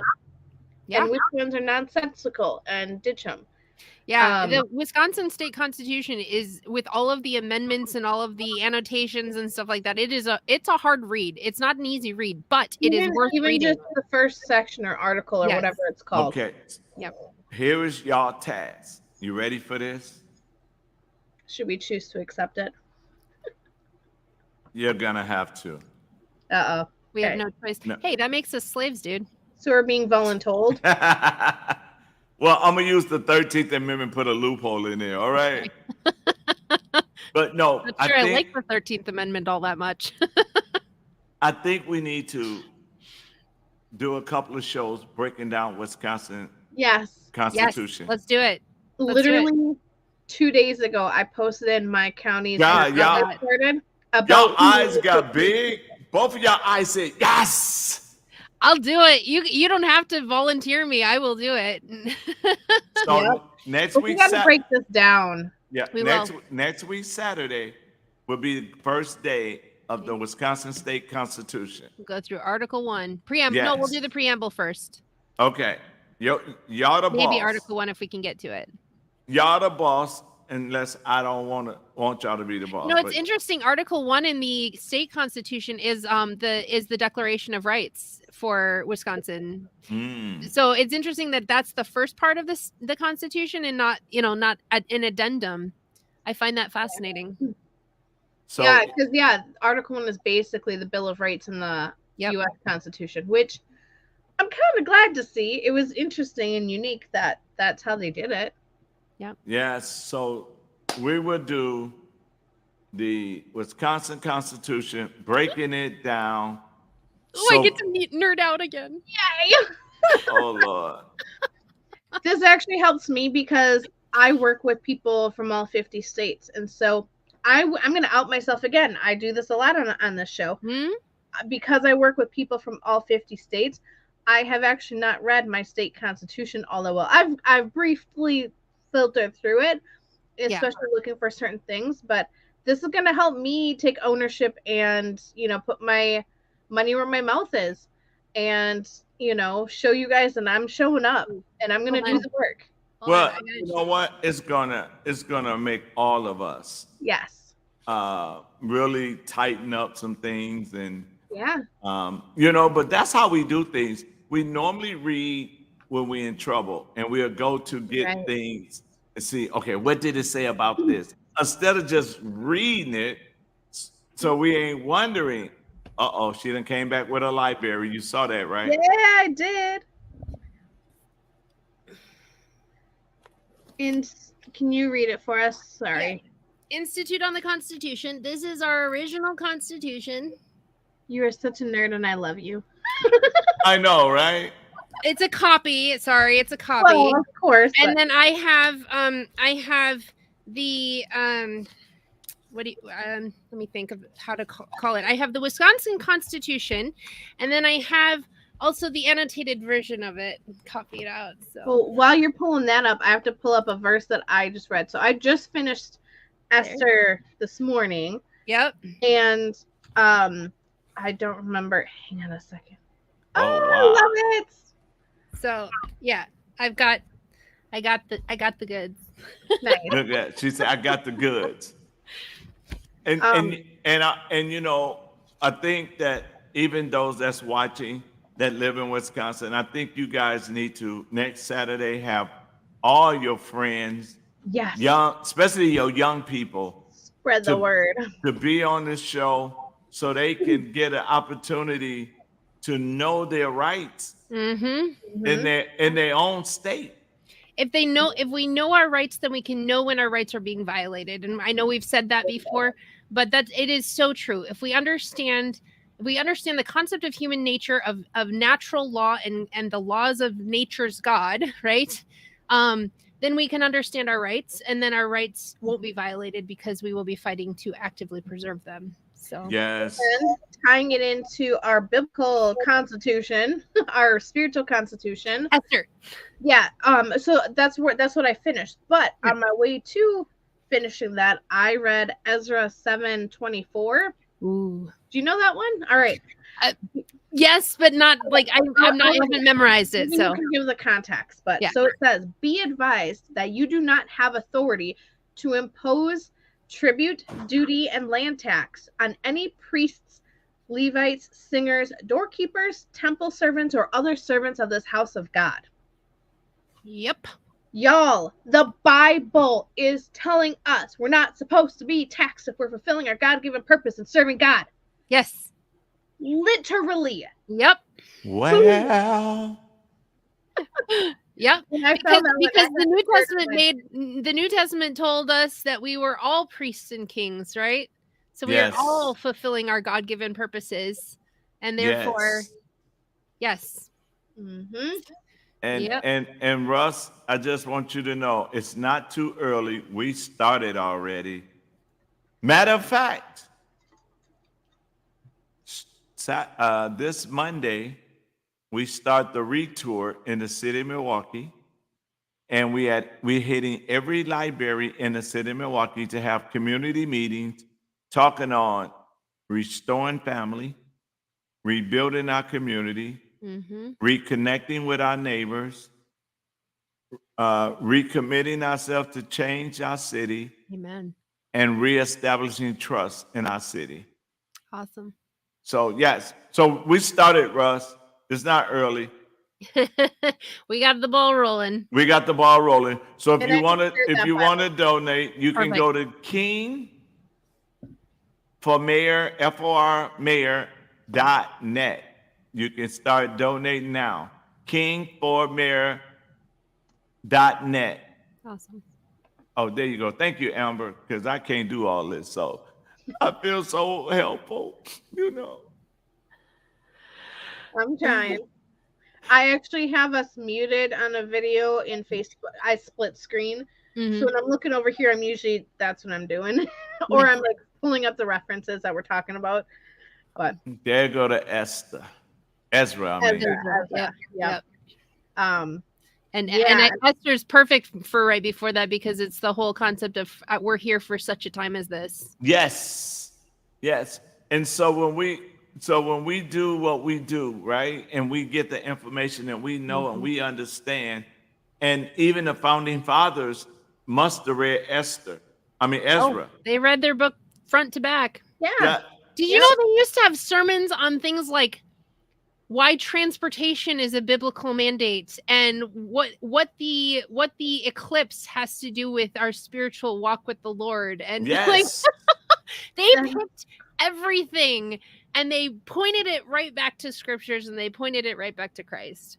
Yes. So, And that's the beauty of it, though. That's really the beauty of knowing that God even used man, even though some mans did not, because they didn't follow God, didn't follow what he wanted done, but they went along with it at that time. And so now it's our turn to make it back right. Yep. It is our turn to discover whether or not we can rule by reason and reflection instead of accident and force. Yes. And you know, in the book of Acts, chapter 1, verse 8 says, and you shall receive power.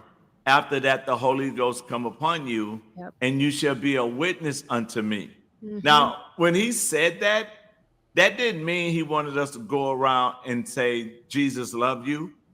He wanted us to be a witness on what it looks like to live in the kingdom of God. Yep. So if we're going to be a witness that we belong to him, our witness is showing the love of God to everybody.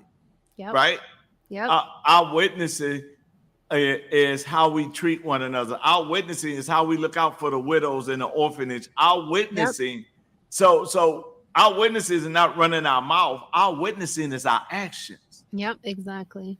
So, you know, some men follow God, but they don't think they deserve heaven. Then you're not following God, then. Yeah, because God promised that you would be with him in eternity if you follow him. So it's not a question of deserving heaven. It's a question of God.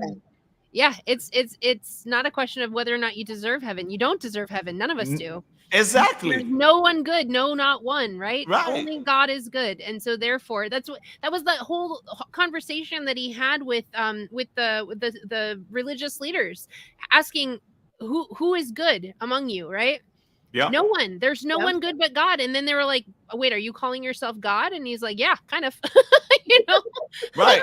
Pretty much. But that's the concept, that the only one who deserves heaven is the one who gave up his life for us to enter it, right? And so, yeah, we don't deserve any of it, but we've been given that grace and we've been given that mercy by God, and Christ himself in us, transforming us, working through us. That is who deserves heaven. And because of him, we get to go. That's how it works. And that's why it says in the Constitution not by works of righteousness which we had done, but Yep. according to his mercy he saved us. mercy. Yep. So it ain't nothing you can go when you get to heaven and brag, you know, Yeah. I did this and, you know, Yeah. I did that. And you know, that's the only religion in the world that has that. If we talk about, you know, you hear about people saying that every religion has all of these things in, you know, similar things to it. Not religion itself. I'm speaking in the human terms of religion, but Right. when we're talking about following Christ, it is the only religion where there is a mediator for us that was a perfect human being and also the perfect God, right? There is no other religion. Every other religion is works based. It's what you can do to earn your karma or to earn your place with the 70 virgins or to earn your, you know, whatever it is. It's always about what you as a human being can do to get to that next step in nirvana or whatever you want to call it. And this is why even certain denominations that I will not call out, because it's, I'm sure there are people here who are of that. We'll let you be the spicy one, Dr. King. I'm, again, speaking from personal experience, it has become so corrupted and man-made. Yep. So many of these things, like you having a human, a present human intermediary between, you know, asking forgiveness for sins, and I'm trying not to use the words that. Well, let me do it. I got you. Okay, I'm not gonna. Okay, I got you. Okay. For example, Catholics, right? Yep. They ran out of money building St. Peter's, and what did they do? They started selling. They started selling purgatory. Indulgences. Yep. Yes. Yeah. Mormons telling people you can be baptized for your dead loved ones. Yeah. So I had to have a conversation with the Mormons, and I asked them, so if my loved one went to hell and I get baptized, do that bring them out of hell? Does it? No. And what does praying for a dead person?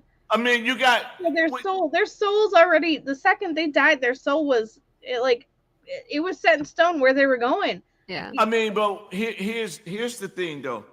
You got a split in Lutheran right now because part of Lutheran believe in homosexuality and other part don't. You got Baptists that says once you save, you always save, so you can just do anything you want because we under grace. You got Church of God in Christ that does some of everything, and a lot of I'm always in trouble, but a lot of homosexuals is in there. You got Church of Christ and apostolic. You have to wear these long dresses and wrap your head up, and you're not saved unless you baptize in Jesus' name and speak in tongues. You got one that says we're the Church of Christ, and if your church doesn't have the word Christ in it, it's not a real church. I mean, you got all of these different things. You got the Seventh-day Adventists, you got the Presbyterians, you got everybody. That's why Paul said we are ignorant to the righteousness of God, that we are ignorant to the righteousness of God, that we went around and established our own righteousness, that we can't even submit to the righteousness of God because everybody has their own. And what we failed to realize, it's not about religion, it's about relationship. Exactly. Yep. And you know what? Something I've wanted to dig into for a long time, that even the History Channel, so that's mainstream. The History Channel, especially around Easter, does these things about the Dead Sea Scrolls and Mary Magdalene and Gnosticism. And they actually touch on how the early church, which at that time when they refer to the church, they're talking about the Roman Catholic Church, which is a whole other story, but they wanted to be the main religion, i.e. the main denomination also. So there was all this, just like all the nations, I do believe each piece has a piece of the puzzle, but because we have we're human, we have, you know, extracted and focused on that piece so much that we've actually become wrong because, and I'm saying we as a general sense, I'm not saying we here because, you know, we're building kingdom and we're getting back to the true constitution. Right. I have to add that before he yells at me. We as a culture and as a world, because we have extracted those pieces and separated them, just about all of them are wrong now because they fragmented it. You know, God gave Moses the ability to perform literally magic with the Pharaoh in Egypt by throwing his staff on the ground and it turning into a snake. You can't, there's nothing else. I mean, yes, it's a miracle that God gave him that ability, but in human terms, that was magic. Right. I'm sorry. Well, let me say this, Russ.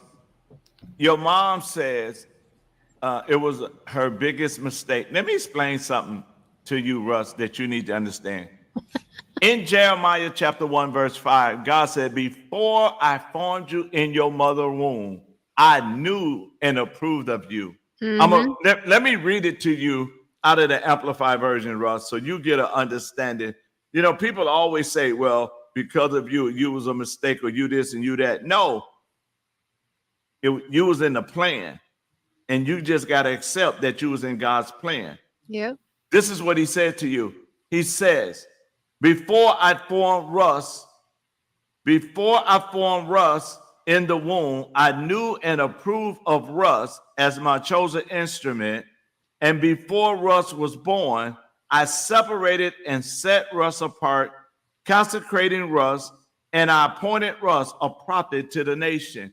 So don't worry about thinking you was a mistake. What you need to start asking is, God, what's my purpose? Because once you learn your purpose, and you know, I like what you said, Amber, but I got to add a twist to that, okay? Every religion is looking for the same thing, and that's the kingdom of God. Yeah. But you got religious leaders that's hindering them from the kingdom of God. Because, for example, when you talk about the Catholic Church, Constantine made that mess. He forced the home church where they would worship in the home and say, nope, I need y'all to come in the building. And when you come in the building, I'm going to mix you with paganism. And that's what happened. Yep. So what else could have happened when you come from Roman Catholic, like Rome? Rome was not Jesus following. No, not at all. Well, not alone, right? You have, and I said this morning in my message, you have more people listening to the commentator than the king. More people base their religion off of what Paul said versus what Jesus said. Yep.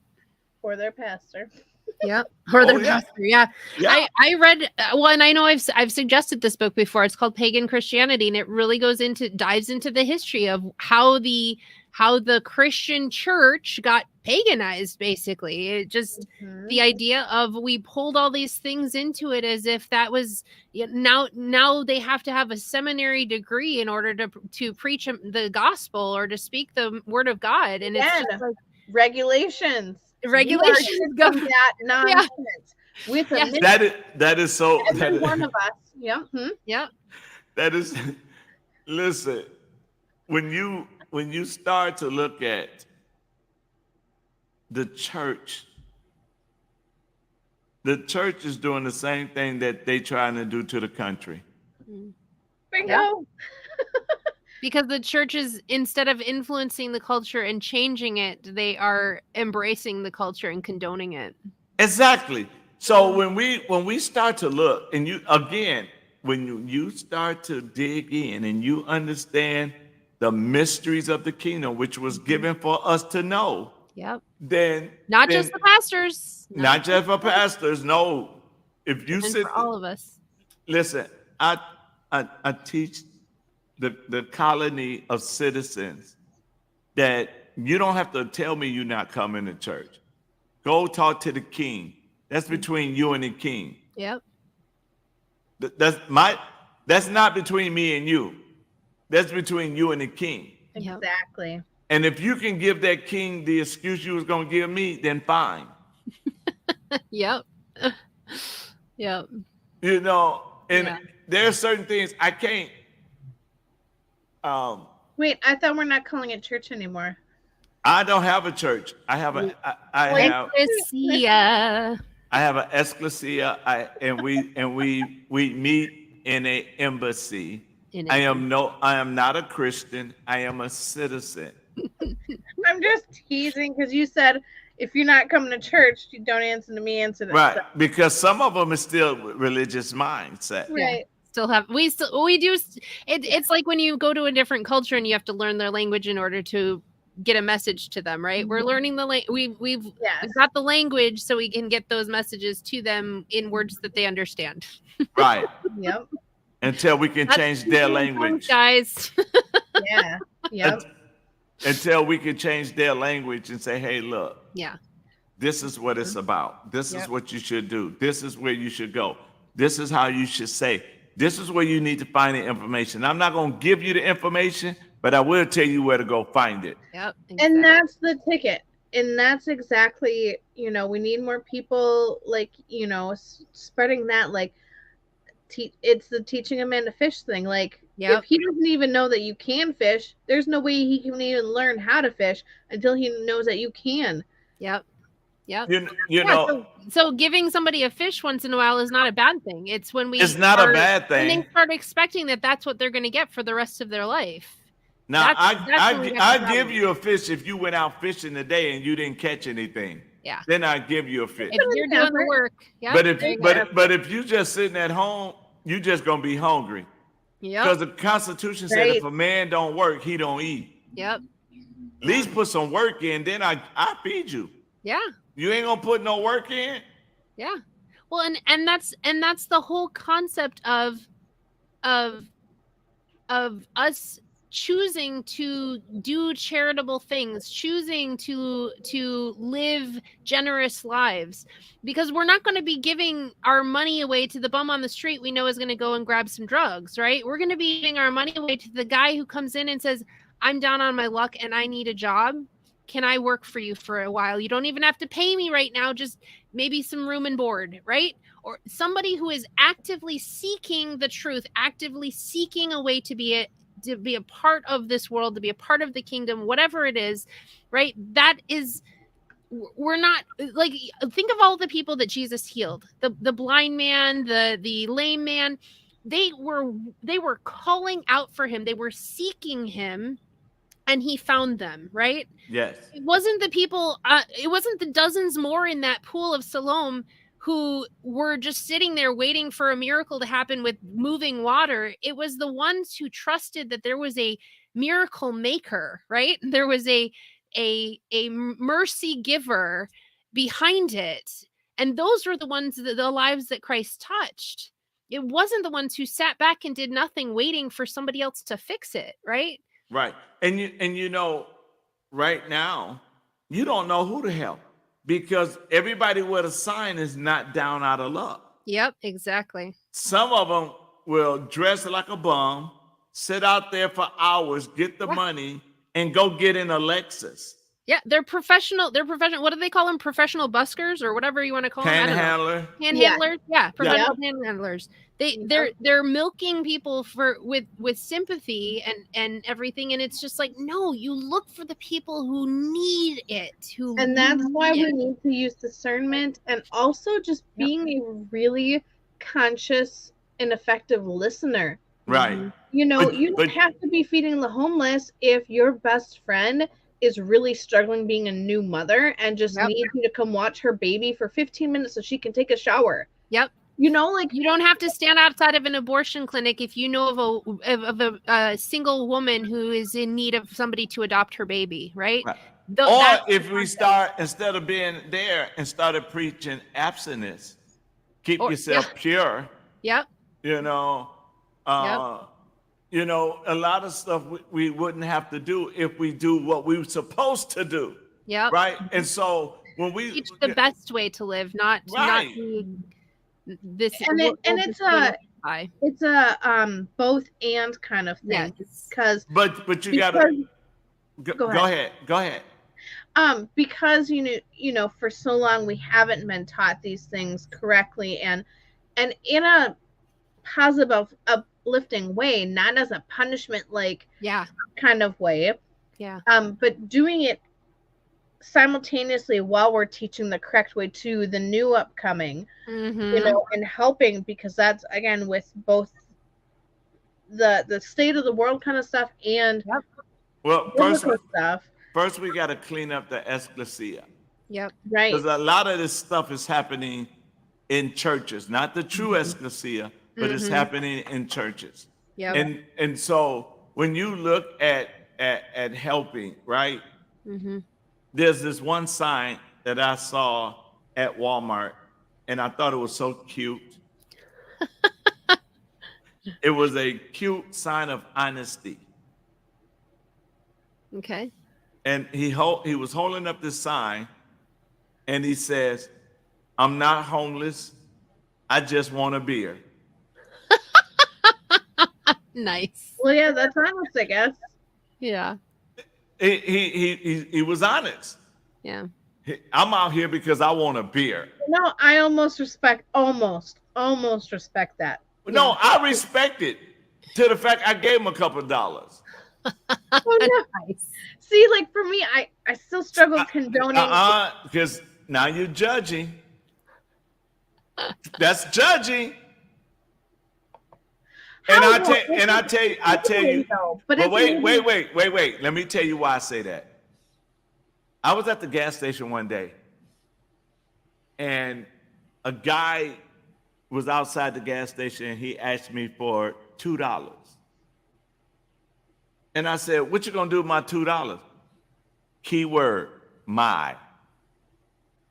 Right? What you gonna do with my $2? He says, "I'm gonna go buy cigarettes." And then I said, "I don't buy cigarettes." And I went into the gas station. I went to where the sodas was, and I touched the handle, and I got rebuked by the Holy Spirit right then and there. Why did you just judge that man? You know what I did? I ran back out there and gave that man that $2. Because, see, we don't know who's fake and we don't know who real. So let's do it this way. Let's say you went up to somebody, you found out their story, and you gave it to them. You gave them $5. The key in giving is this.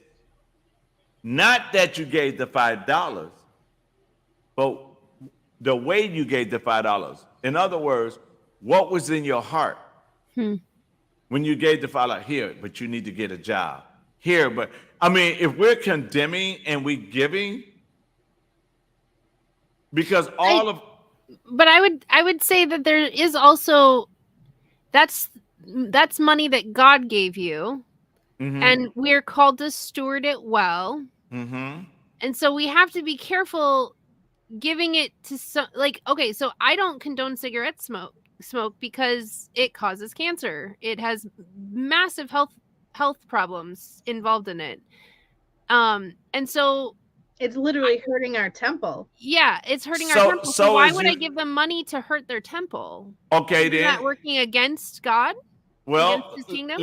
Let's see. It's not judging him, because if he wants to buy his own smoke, okay, watch this. Let's say you find somebody that's hungry, and you say, "Okay, I'll buy you something to eat." You take them in a restaurant, and he want 2 pork chops. It's protein. Protein. Good for him. But to somebody, pork is bad. But cigarettes and beer are always bad for the body. Always. Ain't certain foods bad for the body? But pork is actually at least a real food. It comes from an animal. And it gives some people high blood pressure. I would from a medical perspective, I'd push back on that one, but that's I just- know, but I'm just saying. Or you go. It's more of the processed foods that give us high blood pressure and right. things like that. So I mean, protein usually. Oh, okay. Yeah. Let's say you got a person, right? And they want to go to Pinecone. But I will buy them something from Pinecone. But wait a minute. But wait. They're diabetic. Mm. Would you still give them that cookie? Here's the thing, though.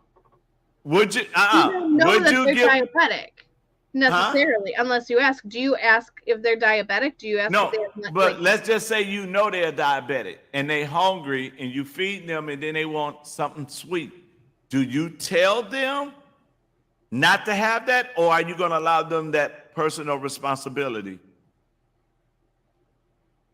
We got into some philosophy here. But again, you're putting a lot of no. These are some hypothetical questions. It's Right. like the hypothetical of But we already that they use to argue the abortion cases of like, well, what if you were knocked out and found yourself in a hospital bed and hooked up to a blood dialysis machine and you were giving blood to this guy? Are you morally obligated to that's getting into some other things. No, no one will what die from not having cigarettes, and no one will die from not having beer. Someone could actually die from not having food, even if they're diabetic. Okay, Even if but that's the what gets them to their insulin. The point I'm trying to the point that I'm trying to make with you is this: as kingdom citizens, right? As kingdom citizens, our job is not to judge. You give that person the money for the cigarettes, they might not buy cigarettes when they start saying thank you and you have a conversation. Our job is not to judge. It is to not judge, to judge by the same measure with which we judge ourselves. Right. And you know why a lot of, watch this. I judge myself by saying I am not going to smoke cigarettes and I will not pay for somebody else to smoke cigarettes. Okay, but wait. But wait. If I never would have asked, what you gonna do with the money? Right? Well, then we can argue for blissful ignorance. But, might not be no. What I'm saying is, the only reason I know he was gonna get cigarettes because I asked. Mm-hmm. Certain people you know not to borrow money from, because the first thing they're gonna say is, what you gonna do with it? Right? What you gonna do with my money? It ain't your money if you loaning it to me. It's mine now. I should be able to do what I want with it.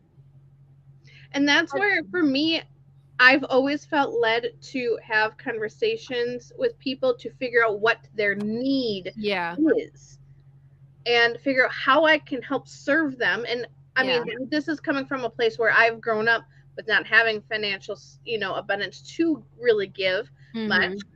But for me, I've always chosen to have a conversation and figure out what is the person's need and how can I pour into that? How can I feed the need? And not, just, but that's where I've been led. I know, but the thing is, we can't be like church folks. We can't just go and ask what you're gonna do, then decide if we're gonna help them. If they're coming, if we're gonna help, we gotta have a heart to just we helping, right? The moment we do things in a way where to see if it line up with what we believe in, then we worse than the Pharisees. So then you could make the argument you could pay for somebody's abortion unknowingly then. Oh, see, now you want to take it so deep. And would Jesus have really given $1 that he was given to someone for prostitution? Who? Jesus. Would Jesus have given his last, $1 that someone had donated to him or whatever? Oh, I'm so glad that you. I'm so glad. I'm glad. I know. I'm glad you used Jesus. And you know why I'm so glad you used Jesus? Because Jesus put something in us that was in him. And what was it? Discernment. So Jesus would have discerned that what they was getting ready to do. Well, Right. isn't that? I mean, So- that's what he did so over and why is over that- again. Why is that discernment any different than me discerning that, the cigarettes or the beer? You didn't discern that. We asked, remember? We didn't discern it. Because we were asked. discerning enough to ask. Because we didn't want to discern. We didn't want to discern it. Your first example with the beer, you said he had a sign. He had a sign. He was truthful. He was being honest. But So that we didn't does ask that still then, mean we that we just- have to condone it because he was truthful and honest? Okay, so why would I condone somebody? Watch this. Why would I condone somebody who has a sign that says he want a beer, but I don't condone the person who eating dinner and having a glass of wine?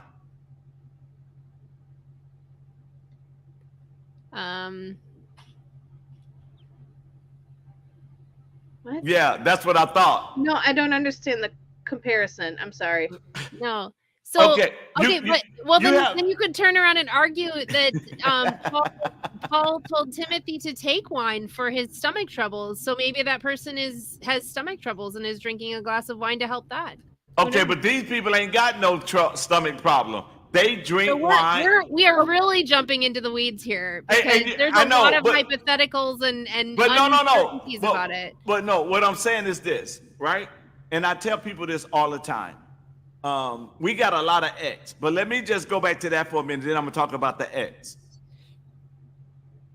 We would judge a man who stands on the street corner to ask for money to buy him a beer, but we praise the people that have a wine cellar. I don't know if that's I don't exactly do either one of those. Like, I don't. Yeah. Yeah, okay. I'm not praising. Well, or but wait. judging Okay. the Well, let's beer. not use. Okay, I don't want to use the word praising. Okay. Yes, I But- did say we're getting into the weeds, Rustin. Yes. So let's not the marijuana, Rustin. but let's look at it though. Let's really take a look for a minute. You got a person who say they're a believer, and they grew up in a custom that they drink wine with dinner, right? A red wine or a white wine with their dinner, Yeah. right? Yeah. The Bible doesn't say you can't drink wine. It just says don't drink to drunkenness. Right. So what if he don't drink that beer to drunkenness? Is he wrong?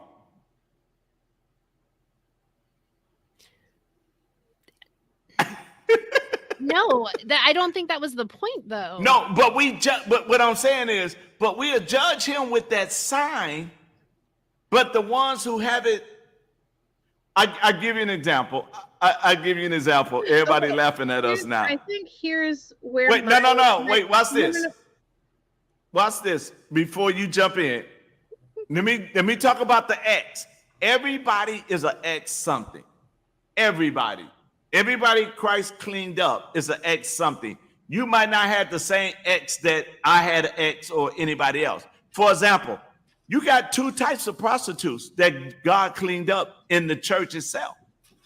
You got the one that was standing on the street corner selling her body to pay her bills, and you got that one that let that man live with her just to get her bills paid. They both is providing the same service. Yeah, but he didn't condone their sin either. Huh? Well, I don't understand where this is going because he didn't condone their sin. He No, told them no. go and sin no more. I know, So- but we look at the one that's on the street corner worse than we do the one at the house. No, I don't. Okay, you don't. They're But- both selling their Yeah, bodies that's for fair. something. Yeah. Exactly. They both are selling their bodies to pay their bills. Okay, but Right? what does that have to do with the guy in the street corner with the beer? He's just like that. The one on the street corner with the beer is just like that man that got that brandy in his But house. I'm not gonna pay a prostitute so she can pay her So, bills. okay, so No. let me. No. What I'm saying, I'm not. So confused. What I'm saying is, we look down on the one on that street corner. Hmm. We don't look down on the one that's in the house doing it. We know they doing it. It's just like Okay, for- so here's. okay, wait a minute. Let me use this last one. Just like Catholics, right? We know Catholics drink, and they drink more than wine, right? Mm-hmm. And Yeah. they drink more than wine. They drink brandy. They drink vodka. They drink all of that, right? Yeah. But then at the same time, they'll look down on that man that's standing there with a sign in his hand says, I ain't gonna lie to you, I just want a beer. So he got a sign saying, I don't lie to you. And I never said I was judging him. Yeah, I no, didn't no, say, no. I did not say, I never said you I was think we might all judging. be coming to You the same did say, why are conclusion. you judging him? Yeah. That was No, I didn't. what you I said. said, That was the question you asked, Dr. King. the question was, what's the difference?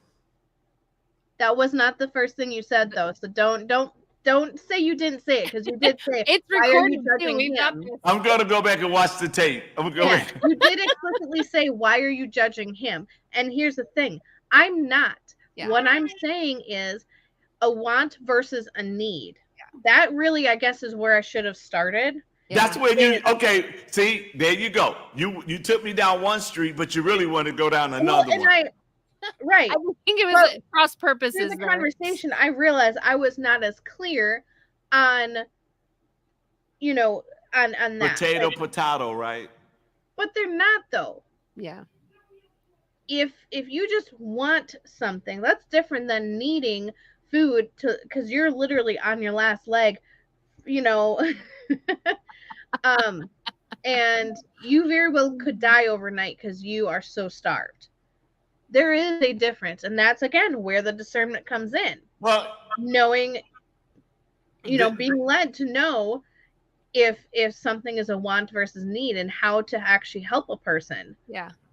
Yeah, and I don't think there's anything wrong with asking people what their needs are. Yeah. I mean, yeah, if we asking what their needs are, that's one thing. But just to look down on them. Oh yeah, no, not at all. Right. No, that is a completely different argument we're having altogether, right. and that was not at all what we were going with. As far as I'm just going off, like y'all went off my words. I'm just going off y'all words. Russell, do not sell yourself. You won't get no money. But the thing about it is that's how we're ending this night on a spicy note here. I know, right? Everybody just but when we really pay attention to it, and we have to be careful. Now, if we're going with the compassion of Christ to find out what their needs are, that's one thing. Yeah. But if we're going to say, and I see believers do this all the time. Yeah. Oh my God. And one day I was riding with my son and there was a guy. No, I was riding with my granddaughter and a guy came up to the car. And first thing she said was, he was like, "Hey sir, you got any money?" And he says, "I need to get to where I need to go." I said, "No, I'm gonna help you." He said, "No, I don't want you to help me. I just lied to you." And he started telling me the truth. And I gave him. And my granddaughter said, "Papa, first of all, how did he know you was a man of God and that he need to tell you the truth and you gave him money?" Right? Because the Spirit of God is literally with you. Right. And so I had to explain that to her. And then my son, and a guy was at the corner and he needed money and I gave him some money. And my son said, "Dad, why you give him money?" I said, "Because I know that man. And that could be me at any given time." Mm. I know him. I grew up with him. Somebody slipped something in his drink. That could have been me because I was always in the club. I was always at a party. I was always doing something hard-headed and had no business. That somebody could have did that to me.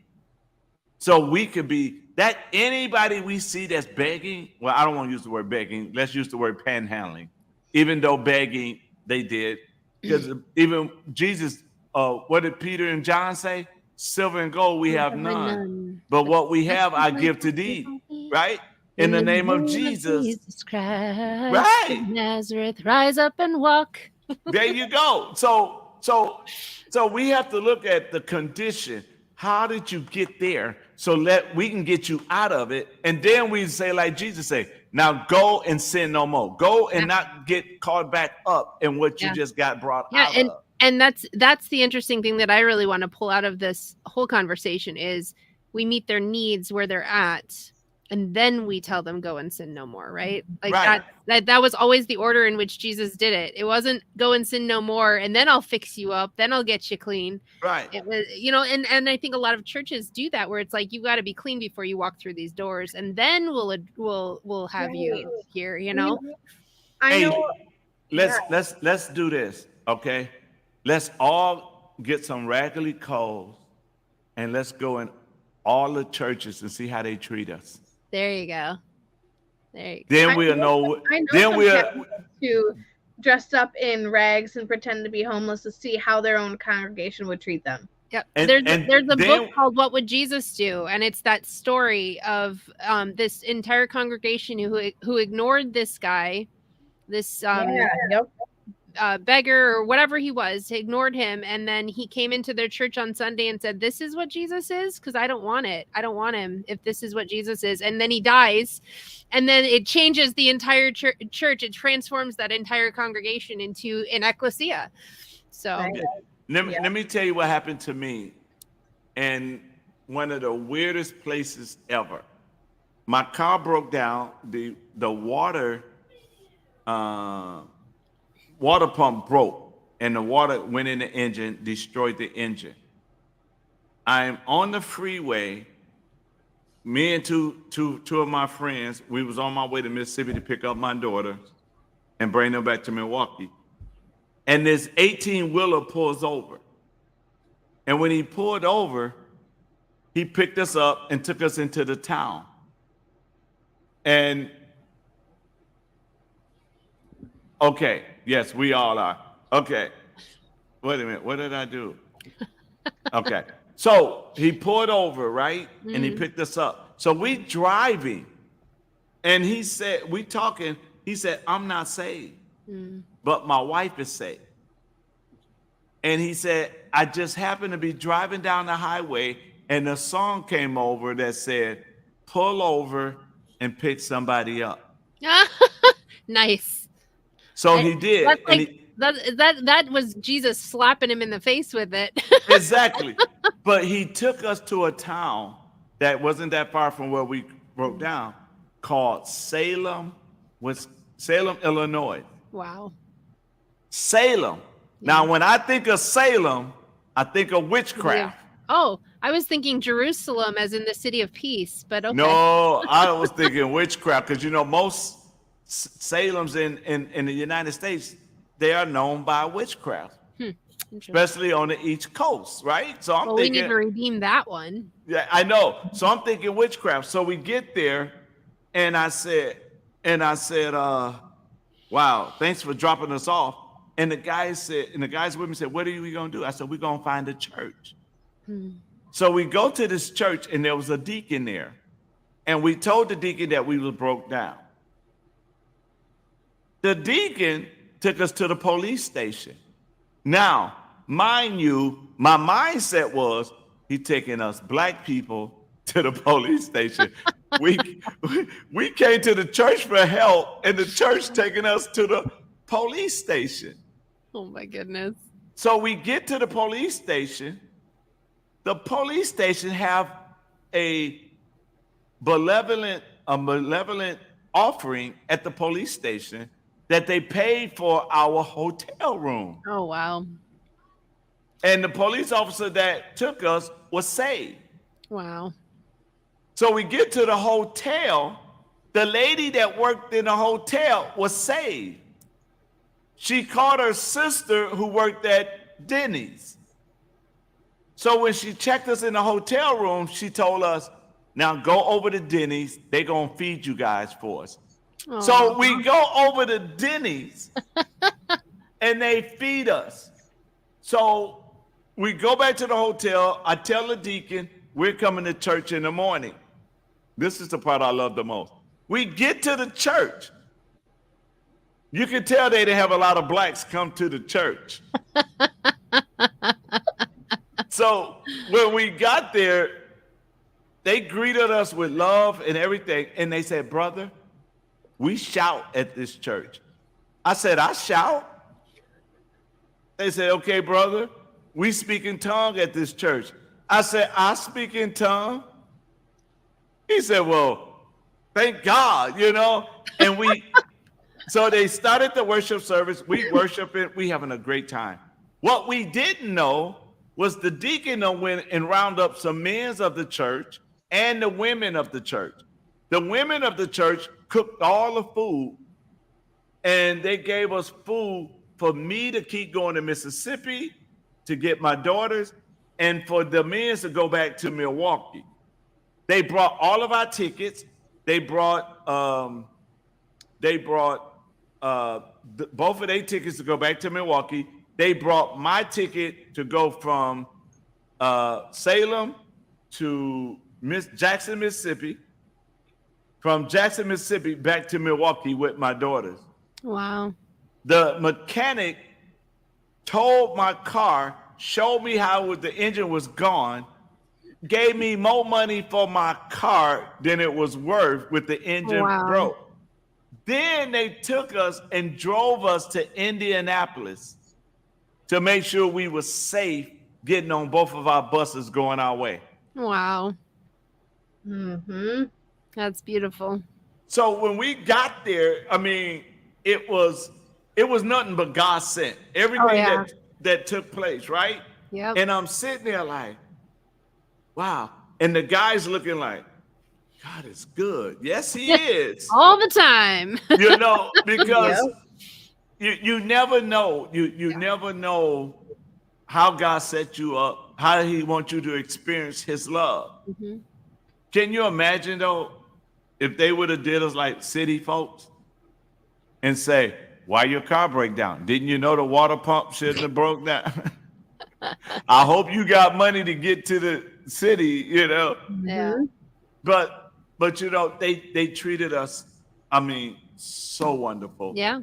In Salem, Illinois. Yeah, for sure. Salem, Illinois. That's why I'm so grateful the way I grew up, because I grew up in a small town here in Wisconsin, and I could tell you so many countless stories, not necessarily that happened to me, but that, my family could somehow be a part of different blessings. And even my mom, when they were first responders,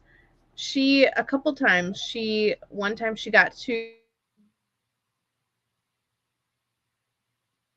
Oh, that's her. I thought we all froze for a minute. I was like, there you go. You froze. There you go. Welcome back. God literally told her that this guy was diabetic and that he was in diabetic shock. Wow. And so she knew to grab the EpiPen or the insulin pen. And that quick knowledge from God actually is what probably saved his life. Wow. Yes. That's and cool. I mean, it's just Yeah, we had a lot of, we got out of the military and had a lot of financial difficulties when we came back from Germany to here, and we were living in my grandparents' hometown. And I remember one Christmas we were told we probably wouldn't get much for Christmas that year because we just didn't have any money. And we had, I think it was like 2 different people drop off, like somehow get into our van, drop off groceries for Christmas dinners and other meals during that time. And then we had several packages of Christmas gifts show up. We still to this day don't know who delivered them. That is the, how like a lot of Christmases you're like, what did you get that year? And I'm like, I have no idea. That is the only Christmas I remember what I got. And wow. it was the best. It was the best Christmas because it was just people saw our needs and met them without looking for recognition, or I mean, we might never know whoever gave it to us, but it was just those types of things. I remember when I first started ministering and starting the Ecclesia, I didn't have a car at the time, and next thing you know, God touched hearts, and I ended up with 4 cars. I'm like, what am I gonna do with 4 cars? So a mother was struggling, and I gave her the station wagon because somebody gave me a station wagon. I'm like, you got all these kids here, you can have the station wagon. I mean, my food was overflooding because this is when I first came out to do full-time ministry. My food was overflowing, that some of it was getting freezer burn, that I had to give away the food. And I remember it was so funny. I had to pay child support. And the judge told me if I was late one more time that I was going to go to jail. Mm. And I'm sitting at a meeting, and the guy said, "You all right?" I said, "Yeah, I was just thinking about what the judge told me, that if I'm late with my child support, I'm going to go to jail, right?" Mm-hmm. And he said, "What are you going to do?" I said, "I'm going to stay focused, because if I go to jail, God going to look bad." I went to Bible class that night, and that was before I call it legislative meeting, before Mercy correct me. Yeah. So I went to Bible class, and a man came into Bible class. I was one day before I was going to be late. Mm-hmm. And he gave me the exact amount of the child support. Hmm. And that happened back to back for the first 2 months. Wow. And I'm sitting there like, wow. So when I went back to court, the judge wanted me to say, "You're not doing ministry, you're doing community service." Mm-hmm. And I'm like, "I won't say that." He was like, "You're not?" I said, "Nope." He says, "Okay." And he set another date. The date that he said I was supposed to go to jail. The beauty of it was my lawyer was a believer. Mm. So we in court, it was so funny. We in court, the sheriff walks in and sit behind me. I knew he finna send me to jail. Mm-hmm. The judge, every time he opened his mouth, he didn't say you're going to jail. Only thing he could say is, "I could." Every time he opened his mouth, the word "I could" kept coming out.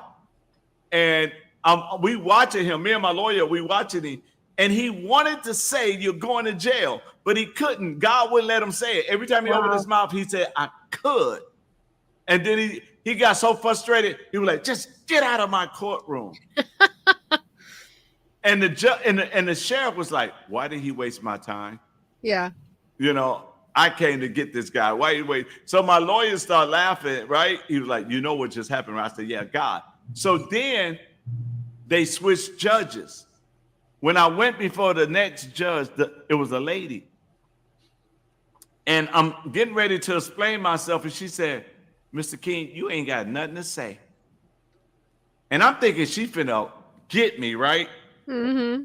But she looked and said, and she said this. She said, "I noticed that y'all double charging him. You're charging him kinship and you're charging him child support. How can this man be paying both?" They didn't have an answer. She said, "Case dismissed, get out of my courtroom and y'all fix this." Yeah. And I walked out and I look at God. When we trust God Mm-hmm.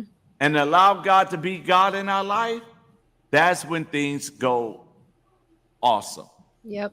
So here's what we're going to do, because it's almost 3-hour show again. Thanks to you two. Hey, it wasn't my fault. I was just the moderator. 10 minutes early, and then Yeah, all I know, y'all was debating me and beating me up at the same time. Well, we gotta keep you humble, Dr. King. yeah. I know, right? Brittany say, "Enjoy y'all discussion." Ha ha ha. Good. That's the whole point. So Educational and enjoying. no, I didn't get it all back. I'm still fighting for my money, sir. So what I'm gonna do is, like we always do, I'm gonna put the camera on y'all. Y'all give y'all final thought before we bounce. 1, 2, and 3. Oh, it's me first. Okay. I've got my customary quote. Going back to what we were talking about in the beginning, with Frederick Douglass, he said, "Knowledge makes a man unfit to be a slave." But he also said, "If there is no struggle, there is no progress. Those who profess to favor freedom and yet depreciate agitation are men who want crops without plowing up the ground. They want rain without thunder and lightning. They want the ocean without the awful roar of its many waters. This struggle may be a moral one, or it may be a physical one, or it may be both moral and physical, but it must be a struggle. Power concedes nothing without a demand. It never did, and it never will." So, long and short of it, there will always be people in this world who want power and who want to lord it over others and who want to enslave people. whether they think it's because of a benevolent reason, they're taking care of the masses or whatever it is, or whether they actually just want that power and want to lord it over others, it doesn't matter. Ultimately, it is our responsibility as free and alive human beings made in the image of God to understand what he has told us and the truths that he gives us, and to fight for those truths and to fight for our God-given rights and freedoms, and to use them wisely and responsibly. I know that was a big nugget, but yeah, knowledge is power, but it's only the beginning. It's the road to giving us freedom, but we have to be able to grow in wisdom and understanding in order to apply that knowledge. And again, that's what we're here for. That's why we have these random conversations and debate current issues and theological issues and all sorts of things, because we want to encourage others to seek out knowledge and to seek out the truth, so that you also can learn and grow and develop. And I'm trying to remember the reference verse. I don't remember it, but basically the concept was, it is for freedom that Christ has set us free. And let's make that our rallying cry. Amen to that. I don't know what else I have to say after that. The theme tonight really seemed to be self-responsibility. And at first it seemed accidental that we kept going on that route, but it's not. It is a theme that continues to come up. And I'm going to repeat myself because some of you may not have been on. I don't even know if I said it while we were live yet, but remember that 2020 was the biggest blessing in disguise that we ever could have had.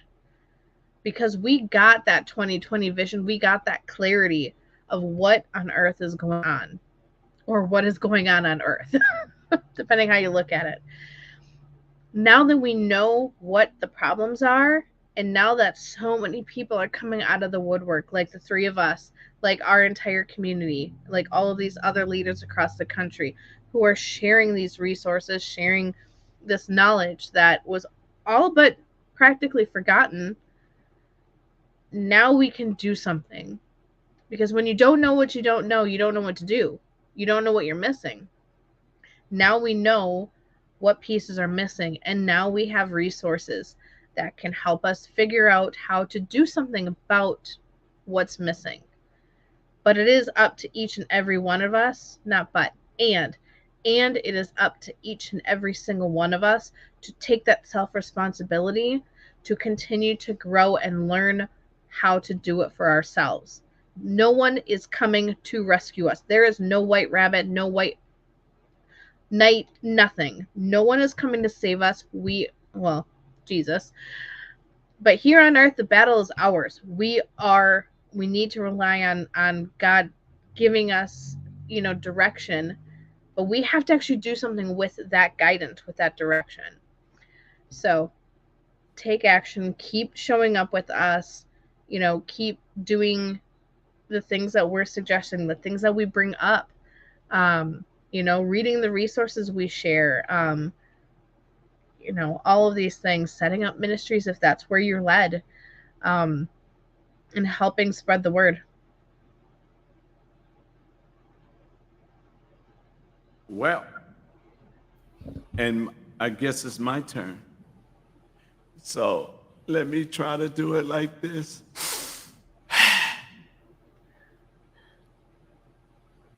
We have a responsibility to share what we learned with others. Mm. We have a responsibility to help a person know the truth, that they may be free, that they may dream again, that they may understand that the government doesn't have the power. We have the power. Mm-hmm. I'm not talking about a political party. I don't care if you're Democrat or Republican, because it didn't say we, the party, Democrat or Republican of the United States. It says we the people. Amen. So it is in our power that we can change anything if we put our mind to it. And I'm also remember a quote that it will stay this way as long as you allow it. Yep. As long as you allow it. Yep. And so we do these shows for a number of reasons. Never because we bored, but we do it to have fun in the midst of educating and empowering people. Mm-hmm. And so my thing to everybody tonight is this. If you want it better, you got to do better. Yep. And I remember David when he was bringing the Ark of the Covenant back. They hit a bump on the road. And the reason they hit that bump on the road is because they was not handling the glory of God correctly. That David had to go study it and then come back to get the Ark of the Covenant. When we look at our Constitution, whether it's the Constitution of the United States of America or it's the Constitution of Wisconsin, if we do not study it, then we don't know how to handle it. We have to study so we can handle. Mm-hmm. You want to be free? Knowledge gets you free. Yep. So knowledge is information, and that's why we out here giving you information to understand that anything can change. You just got to make it change. Mm-hmm. Russ, you ain't ending up in jail. I am calling Amber and tell her to put you on a timeout. So I'm calling your wife. I'm letting you know now.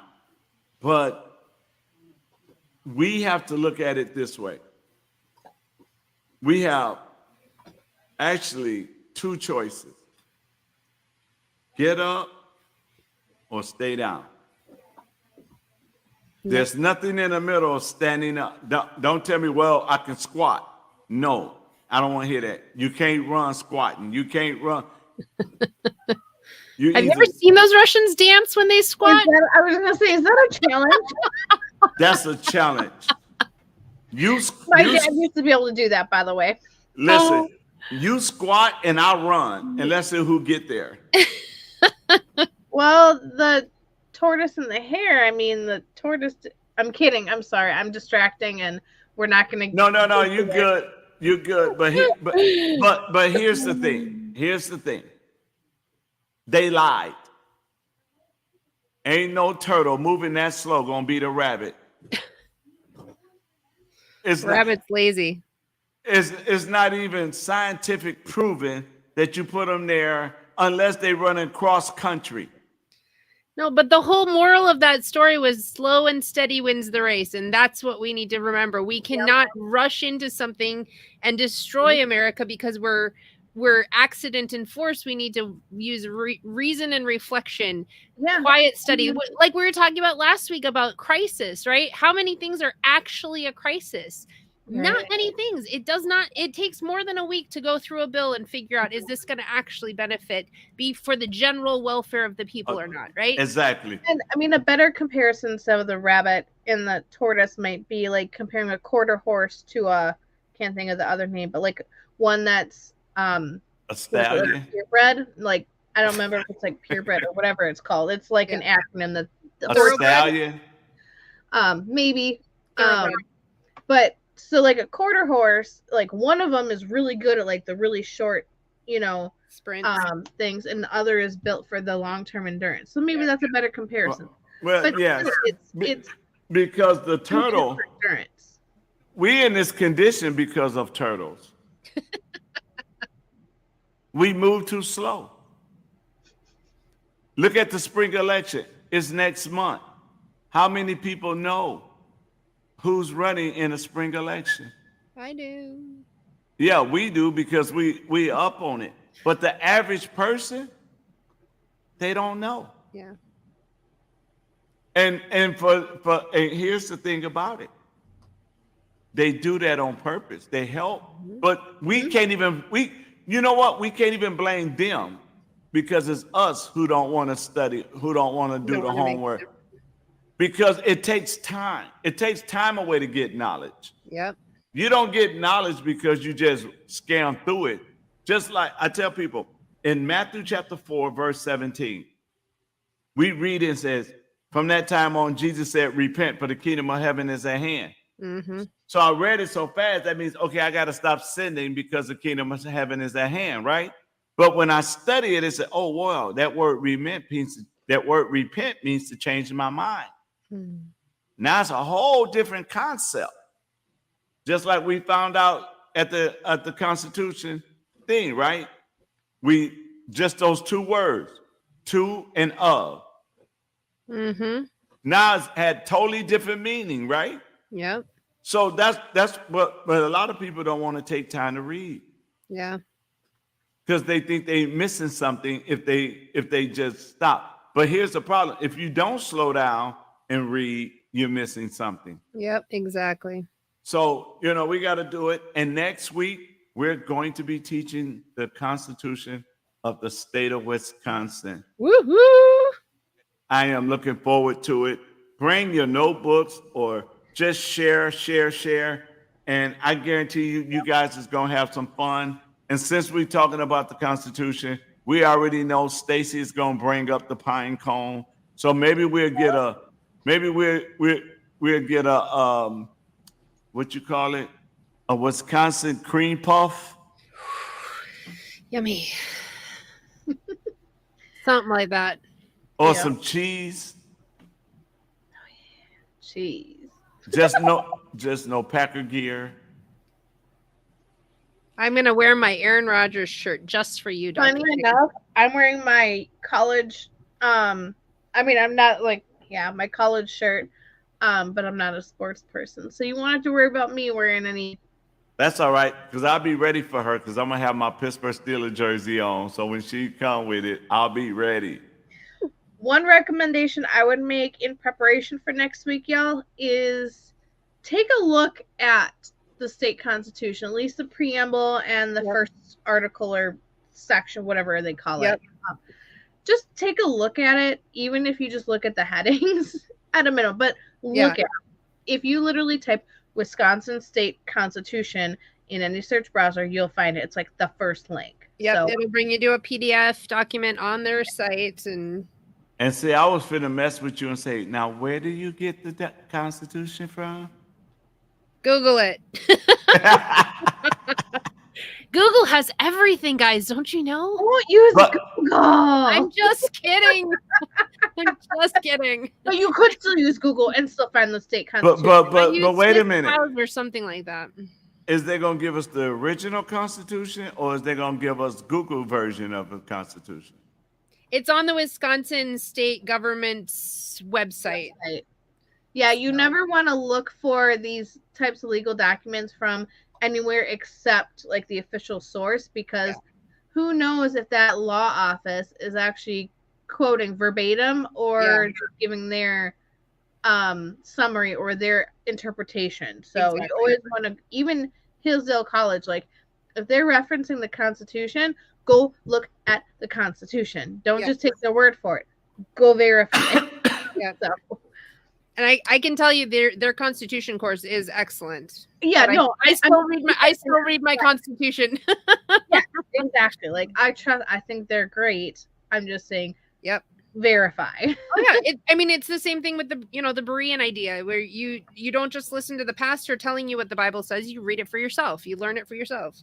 Oh man, 2 things in the last 3 hours have come up. Actually, in the last hour, from my son and I listened to Discovery Mountain podcast, and this week, like back-to-back episodes, were about 2 things that you guys brought up today. Mm-hmm. Oh, so what you just said, and then what David was doing earlier with putting his name into the Bible verse. Those 2 things are things that my son and I just listened to. So wow, that's cool. Yep, confirmation. God thing. Okay, we have 30 seconds to end before it's 3 hours. So we're gonna say to y'all, good night. Good night. Adios.